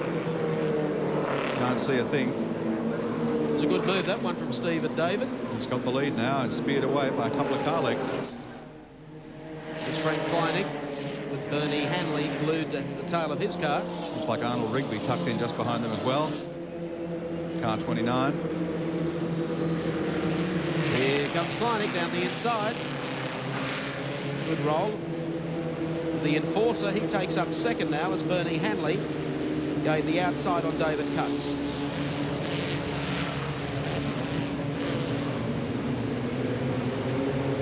Come along the short straight. Fairly competitive field here today, not too much in the qualifying. David Cutts pole sitter with a 58.66. Kleinig 2nd quick time with a 59.18. And there goes Kleinig. It's adventurous stuff up on the inside. I tell you what, he's muscled his way through to the lead though.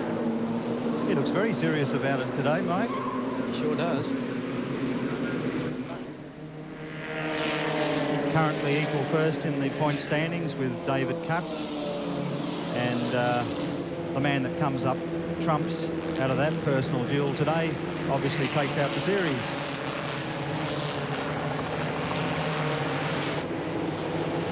Another series that's had constant backing from Coca-Cola for some 10 years now here at Amaroo Park. keep the wheels well oiled for the Formula V category. And that shot indicated just why the V's retain a place in the heart of spectators. Very, very close racing. Probably about 1 horsepower difference as Cutts comes back to challenge Kleinig and gets it. Yes, the horsepower output on a Formula V probably around 40 horsepower, 41 if you smile right. So Cutts leading again from Kleinig, then Stephen David. Oh boy, all 4 wheels off the ground, Kleinig. Oops, 29 getting into a bit of the action as well. Arnold Rigby.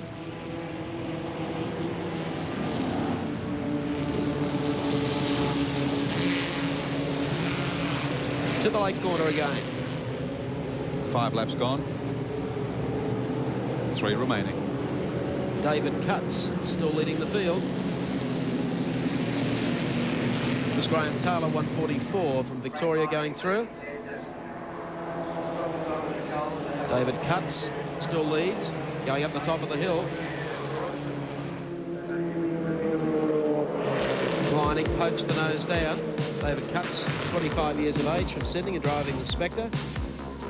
He started racing Vs in '83, first in the '86 Division 2 New South Wales V Championship, '87 New South Wales V Champion, currently equal first in the '88 Coke Series.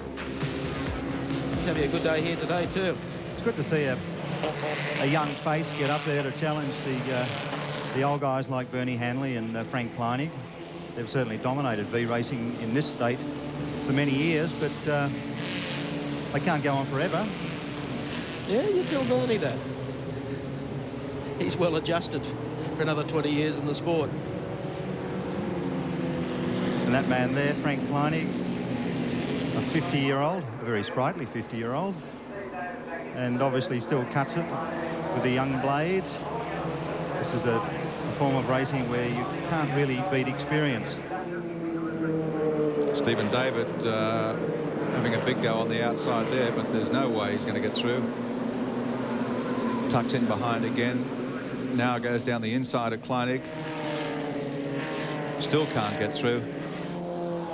David Cutts leading the race meantime and doing it nicely with a lap and a half remaining.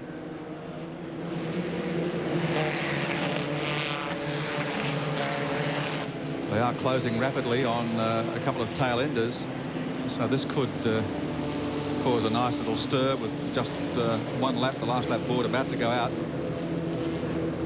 I think this is one form of a Ford that our guest commentator Dick Johnson hasn't raced. Have to work on that with Dick next year. Now it's getting serious. Less than a lap to go. Here comes Kleinig making the big run. Stephen David tucked in behind, looking for a way through. Who's going to be in front over the top? Kleinig. Oh, David Cutts has been muscled out to third. Unbelievable stuff. Well, at this moment, it looks like Kleinig's race and Kleinig's series, but there's still time for a change. Kleinig leads them through Power Plus corner, coming down to the Honda turn. Will now try and protect that lead. Stephen David getting very, very strong about a pass, and toe 2 is David Cutts down to the late corner now for the final time. Here's Bernie. Bernie Hanley coming in for a piece of the action. Yeah, he wants some action. Frank Kleinig closes the gate though as they come to the last corner. Checkered flag at the ready, and it will be Kleinig just across the line. Gee, that was a good Formula V race here at Amaroo Park. Probably the race of the day. And a fantastic performance from 50-year-old Frank Kleinig in the Mako. Second fast qualifier. Shows the kids here today he can still cut it. Stephen David and David Cutts figured in that fantastic finish. So too did Bernie Hanley. The great cap to the Coca-Cola Bottlers Formula V Series. Let's check them out on the Castrol scoreboard. Race winner was Frank Kleinig. Picking up second was Stephen David. David Cutts was third. Bernie Hanley fourth. And Arnold Rigby finishes fifth.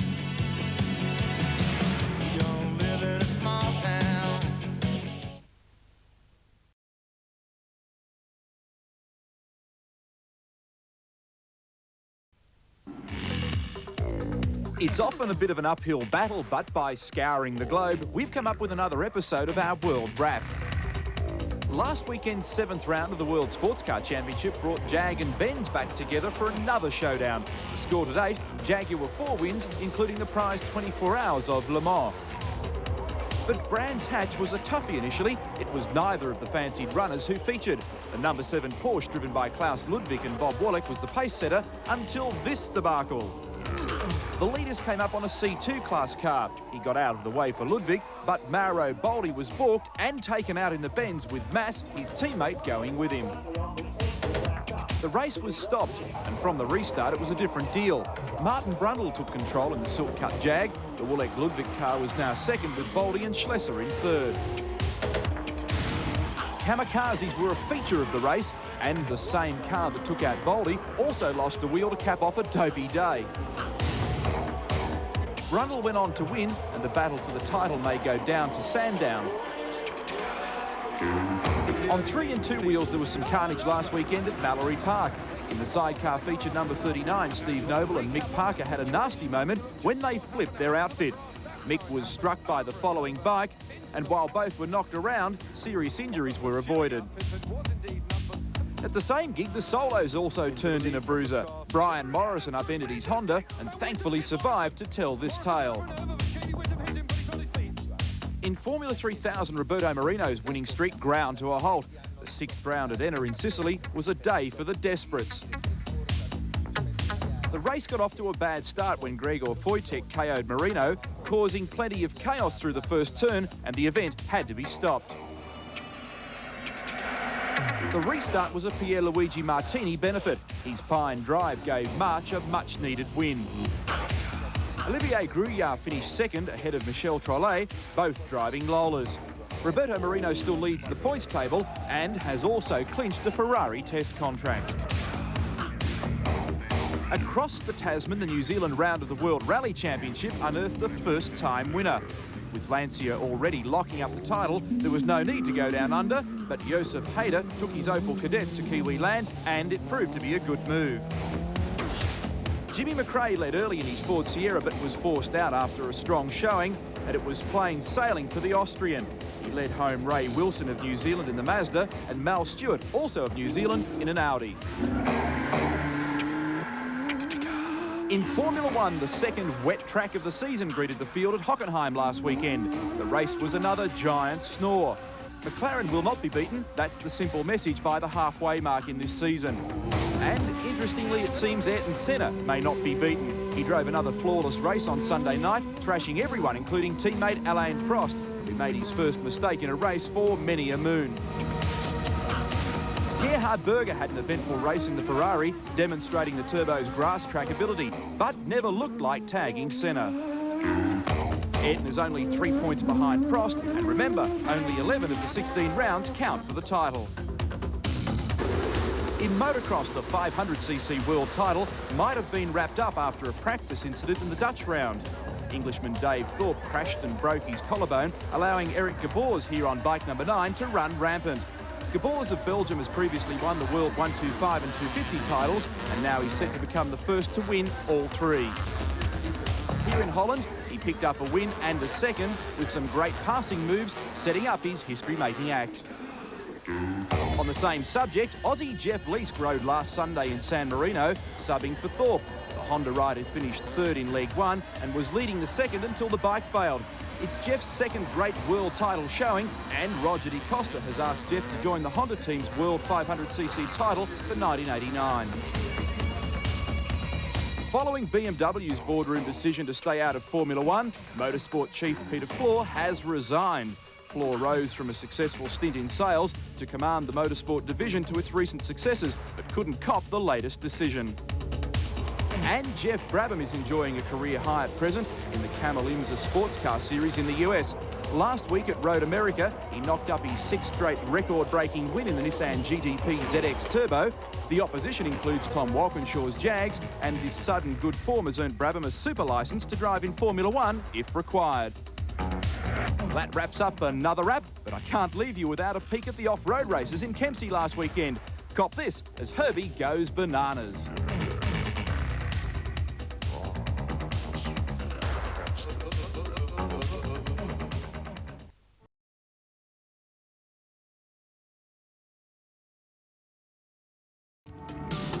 Colin Bond is the AMSCAR Series leader here at Amaroo Park as they grid up for the final round of the series. Tony Longhurst is on pole position. Colin Bond in second spot alongside him on the front row. Then Jim Richards quickest of the Brock BMWs, followed by the master himself in fourth spot. Brian Callahan fifth, then Neil Crompton. Crompton in turn, followed by Trevor Ashby. John Faulkner in eighth spot, Craig Kinmont and Steve Williams as they're away. And what a start as Tony Longhurst just gobbled up the BMW heading up the hill.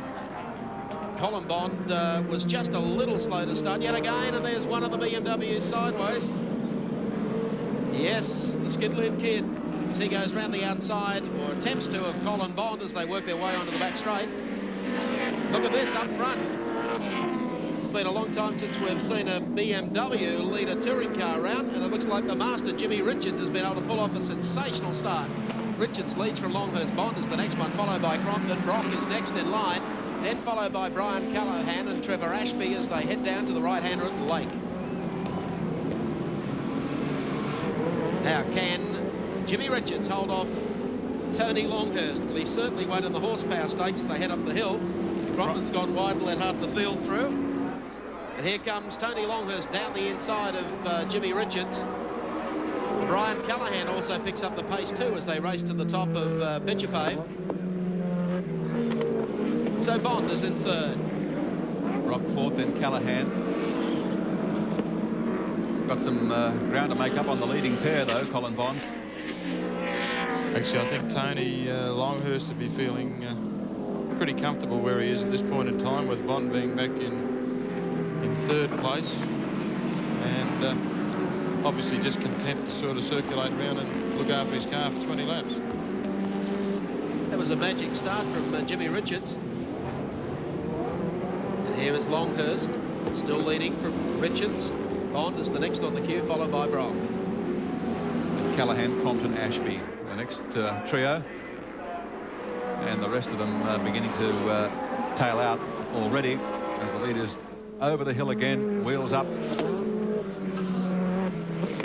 So I think you'll find Crompton's going to have his work cut out for a little while trying to get around Callahan there. Old Speedway man, Brian Callahan. He knows how to keep the car sideways through the corners. He certainly does. Sevens race cam in the number 7. And if Crompton does anything that's a little unfair, he's likely to get a set of concrete shoes too, I'd say.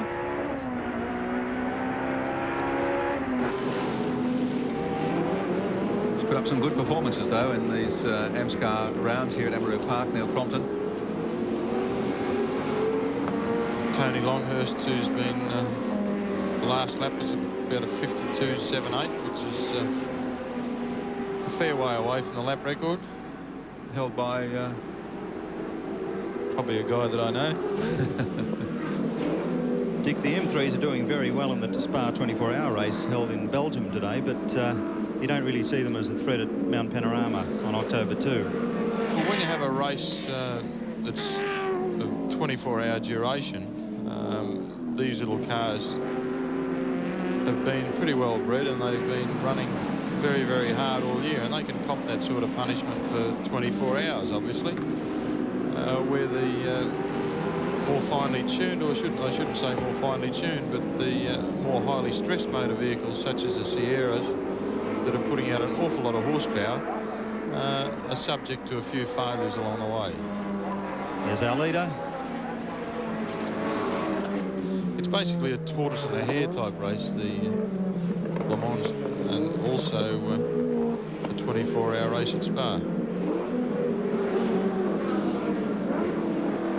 Colin Bond having his last run, I think, in that particular motor car. That goes back to owner John Giddings, and Bondy has a new Sierra ready for the Oran Park 250. Well, whether he had some sort of problem or not, I don't know, but he just seems to be content to sit back in third place at this point in time. He obviously feels as though he's not going to be too much of a challenge to Tony, but I think he's certainly got Jim Richards in his sights. Well, there's no way he can even think about any challenge on Tony before he gets past Richards.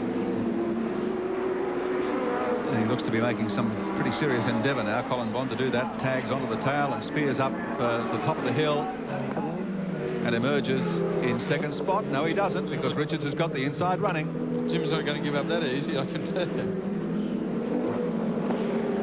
Well, just for a moment there, Bondi looked like he might pull it off, but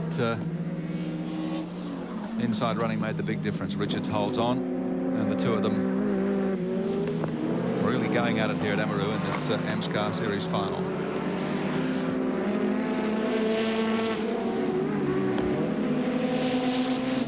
Bond again under brakes into the late corner. Should get through here. You find that the Sierra should probably get past Jim this time up the straight. Richards, of course, the only one that had a remote chance of overhauling Bond for this series. Now Bondi's got the run at him up the hill and should be well clear by the time they come over the top. Oh, yeah? No, he's not. Goodness me. We've seen Jim do this before, time and time again at many meetings. Well, Longhurst to be chuckling, wouldn't he? He certainly is, because it's not the best way of getting lap times driving around side by side. Certainly Jim, has got tremendous car control. Bond trying to get onto his tail, set himself up for another go. Twice he's been alongside, twice he's had the wrong line.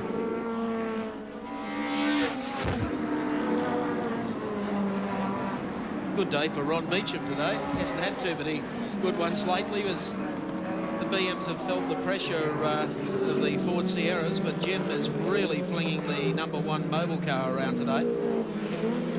Bondi appears as though he's having a few handling problems. His car looks very unsettled in a couple of places around the circuit. Going into the loop, he certainly has an armful, doesn't he?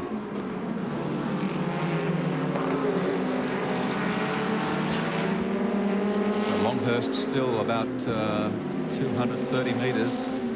3.76 seconds. The pilot tells me the distance from our race leader back to Jimmy Richards and, of course, Colin Bond. And Bondi is... Whoa, he hit the rail there for sure. That thing is very loose today. It actually fishtailed sideways up this hill last lap around. The petrol cap will be even looser, I'd reckon. I like it out now. Probably collected a couple of pit boards along there as well. There's Jimmy. You can see the gap that Jim's pulled open, and here is Neil Crompton. As we take race cam, he's putting some pressure on Brian Callahan at this stage as they come down the back straight. Power Plus corner. And now the downhill run to Honda turn. Brian's a reliable, regular Commodore runner here at Amaroo Park. Drives the circuit very well. Shares the driving with Barry Graham. We'll see what Junior can do in this situation. It closes up as they come onto the start-finishing straight. The Commodore's plenty of grunt, though, as they head up the hill. The lap car running in there. There's the glare from the sun as they crest the top of Skyline and drop down into the right-hander at Dunlop Loop. Whoops. I thought he was off to the Turleys then, right? He's certainly got some sort of an argument with that steering wheel, isn't he? Gee, I bet you missed the good old days around here at a V8. I tell you what, here's his chance now. He's going to have a go at Callahan, because Callahan just sort of went in there a little bit too deep and locked up the front brake. Crompton's going to have a bash under brakes here, and I reckon gets it, or half gets it, or there's going to be some sort of an argument shortly. And I think Callahan's on the short end of the stick. Yes. So the boy wonder has now passed Brian Callahan.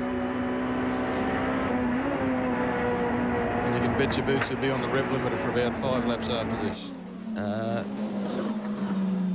Puts him into 5th place, Neil Crompton. Meantime, Tony Longhurst still running well up front with Jim Richards in 2nd spot. Colin Bond holding down third and really struggling in a mishandling Caltech Sierra at the moment. And on the NEC replay, you'll see where he gives the pit wall a real nudge here. Bounces off the ripple strip right across the track. Bang. Oh, tried to climb over it. Sierras don't really like all that aggressive stuff. They certainly don't, and they tend to, once you go into the wall like that, it sort of pulls the front of the car in, and then they want to, as you saw, climb up the wall. And I seem to remember doing that at Bathurst once. Half the problem there, I guess, was the fact that Cole was really a bit out of shape from the previous turn where he had the back wheels up on the ripple strip. Certainly does. The ripple strips around here are fairly tall, especially that one coming on the straight, and it does upset the car considerably if you bounce over that one. Nothing's upsetting Tony Longhurst right now as he comes down to the lake corner, having completed 12 laps. He's certainly cruising at the moment, and Jimmy's got a very comfortable gap over Bondi, who obviously could have given himself some front-end alignment problems when he touched that wall.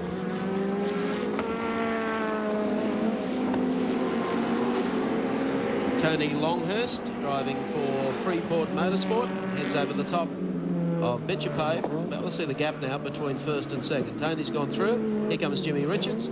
Probably about the same, 3.5 seconds. I think you'll find that Tony, when he comes to Sandown Bathurst, will be in a left-hand drive Sierra, which I believe is nearing completion.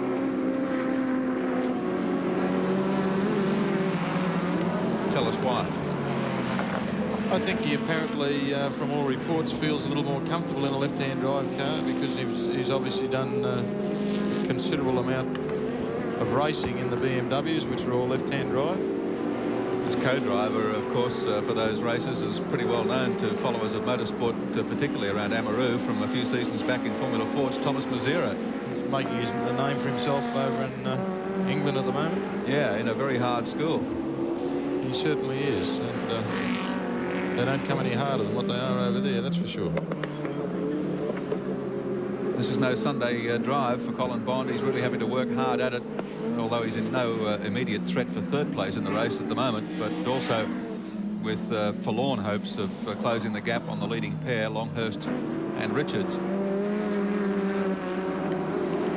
But I think if he can cling on to third place here, he'll hold on to the AMSCAR title.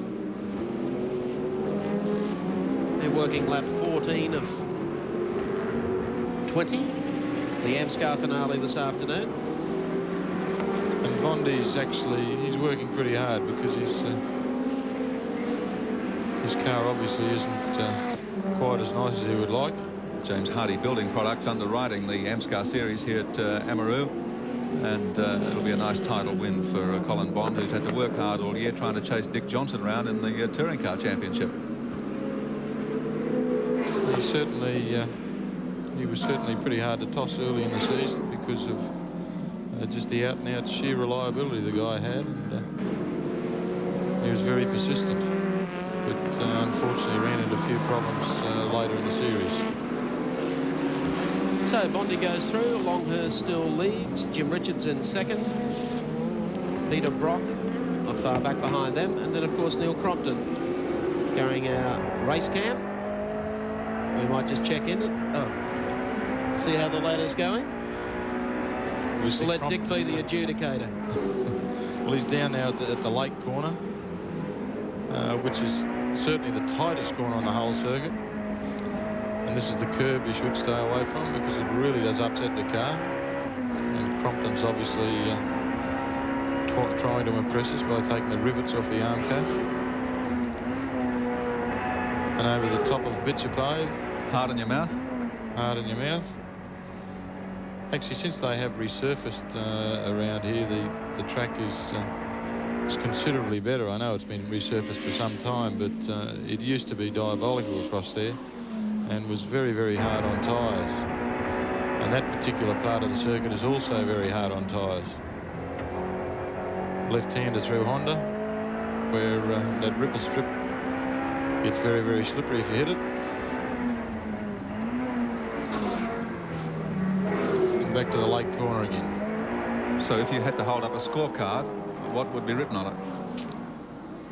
Well, I suppose you'd have to give him at least 6.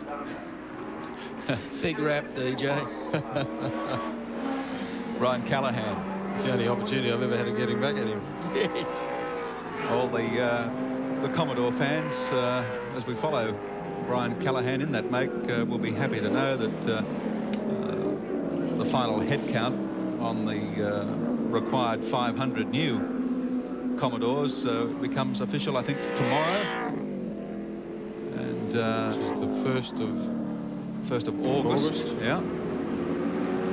And so the new Commodores will be able to be homologated. Yeah. Used from the 1st of September. Car 21, Craig Kinmont, he did that in qualifying here yesterday a couple of times. That's the ex-Alf Grant car. Yep. Craig goes through, so too does Niels on Wheels. As we pick up on the Freeport Motorsport Sierra, Tony Longhurst had an indifferent season. Touches of brilliance. They've had a few car problems, but I guess they'll be more competitive as they go to the enduro races, and of course the Bathurst 1000. Yes, and it'll be interesting to see how these new Commodores stack up at Bathurst too, because I think you're going to find there'll be a swag of them. They'll be coming out of the woodwork over the next couple of months. Well, it's good to see, because I think you'll find that the Commodore will be certainly a lot more competitive than it is at the moment. Well, Larry Perkins has been the one who's really waved the flag. Well, apart from the obvious ones like Perkins and Walkinshaw, others that are gearing up for the new Commodore include Brian Callahan, Trevor Ashby, both racing here today, Gary Wilmington, Tony Noski, the Lusty brothers. Lusty brothers, yes. They might buy a batch. Cheaper by the dozen, you think? Yes, they go through a few. Coming round for the last lap board, I do believe. Tony Longhurst comes along the short straight.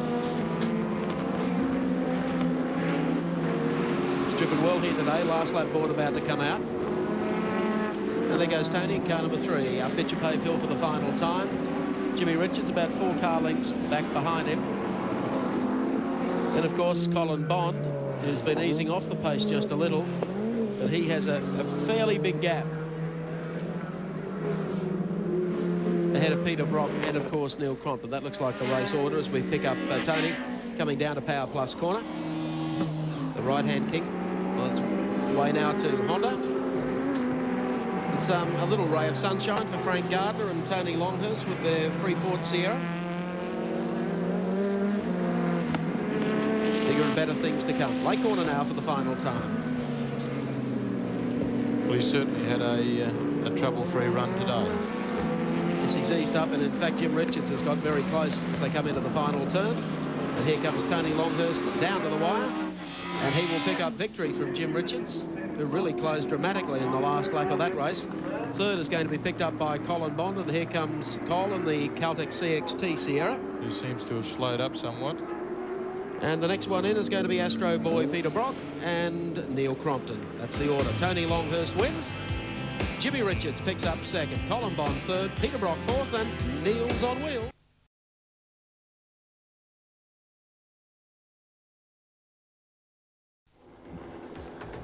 Oh, Tony Longhurst took all the honours on the day in the final round of the AMSCAR series here, sponsored by James Hardie Building Products. Big effort to hold them all out. Yeah, our car's going a lot better than what it was. And Dick's not here. Well, yes, he is. Dick is here. But not running. Dressed up like a penguin. But I was very happy. The boys have worked very hard over the last 6 months, and I'm sure that our car will start to come good from now on. Well, I mean, you had some pretty fair results through the Touring Car Championship as well. You can't be disappointed with the season so far. No, it's been a very hard season, but we've had some good ones and we've had some very bad ones. Well, this is one of the better ones. Jim Brooks is here from James Hardie Building Products to make the presentation. Tony Longhurst, the winner on the day, the final round of the series, Jim. Thank you. Congratulations, Tony. On behalf of James Hardie Building Products, it's our pleasure to give you this trophy on for the winning of the final race. Congratulations again. Thank you very much. And hanging on by his fingernails to take the overall title for the season, Colin Bond. Thanks, Gary. Well, we've had better days. What happened today? The car seemed to be handling like a dog, if you don't mind me saying. No, what was actually happening, it started off right in the first seat, then it started missing like mad, and I was trying to use a gear everywhere higher than what you normally use, and that was the same thing in the second session. It started off missing, and you just, when you're using fifth round corner, you should be in fourth and so on. It makes it fairly difficult, that was all. I guess as the winner of the series overall, Jim Brooks might have something for you as well. Thanks very much. Congratulations, Helen. Thank you. I also have an envelope here which is an extra prize for the Aldi Bear Furniture by Fowlerware. It's a garden setting, one of the deluxe garden settings, so I'm sure your wife will enjoy that. Well, thanks very much. Obviously, I'd like to thank Hardie's for that, and also our sponsors, Caldex, Toyo Tyres, and of course all the boys that put so much work into the car. Like Tony, we've only got the car at the beginning of the year, and we've been learning a lot, and our learning curves have been quite high, and I think come the long distance races, we'll have a new motor car, and O'Toon's got a new motor car on the way. Let's hope we can get really close to Dick. Thanks very much. Congratulations to Colin Bond, winner of the James Hardie Building Products AMSCAR Series. One quick word with Jim Richards. Can you wring any more out of those little BMs? No, I don't think so. We've had a good run all year. We've finished every race we've been in. We can't complain, we just haven't quite got enough power. Well, hang in there, because the long distance races are just round the corner. Well, that's what we're hoping. You know, the cars do go all day, reasonably fast, so if there's a few problems up front, we might get a place. OK, thanks a lot. Well, congratulations to Tony Longhurst, to Colin Bond and to Jim Richards on a fine effort here in the final round of the James Hardie Building Products AMSCAR Series today. Well, it might be a good idea at this point in time, our telecast about to run out, to check on Seven's Motorsport diary for the coming weeks. With the two major touring car series wrapped up for 88, you could be forgiven for thinking our Speed Sundays are over. But still to come, the two most promising events of the year. Our cameras will be at Silverstone on September 4, when Dick Johnson takes on the finest from Europe, and Tom Walkinshaw unveils the all-new Holden Commodore Group A racer. Then, later in the first month of spring, we're going to present the Aussie round of the World Superbike Championship from Oran Park. The inaugural title fight has been a knockout, and with the local lads mixing it with Tardozzi and company, we've got a great afternoon of motor racing lined up. Just 7 days later, the big one, the Bathurst 1000. Australia's great race on the mountain. That's the first weekend in October, and only on 7. Well, our telecast time is running out. Dick Johnson, thanks very much for coming down to be with us, not only for the telecast this afternoon, but for Sports World today. Well, it's been a pleasure. I've had a great day, and there's been some good racing, and it's, I suppose, a fitting way to see Bondi win the series, which was very, very good for the whole thing. Well, even when you're not here, the Sierras have still got the muscle up front, eh? Well, they certainly have, and it appears as though it doesn't matter which circuit it is, they certainly do have the wood on all the other cars, so it seems to be the trend throughout the world. Not having seen them race at this stage, but knowing their reputation, do you have some real concern, though, heading towards Bathurst about the Commodores? Well, the Commodores are certainly going to be completely different from what they have been in the past, and certainly at Bathurst, because Bathurst is a circuit that probably suits them more so than any other circuit in Australia, and it'll be great to get some competition up the front. Now, you've got a big project in hand off to Silverstone for the British Tourist Trophy. Yeah, that's a little bit different from what we're normally used to. There's a lot more involved than I thought there would be, but we appear to have everything under control at the moment, and Neil and the boys are working very, very hard so that we can give it our best shot when we get there. I look forward to it. So do I. Thanks a lot for joining us again, Dick. Thanks. OK, that takes us away from Amaroo Park. Just a quick reminder, don't forget we've got the Tony Lang Lester Ellis Junior Commonwealth welterweight title fight coming up live on the 7 Network on Thursday night from Adelaide. Hope you can join us for that on 7 Sport.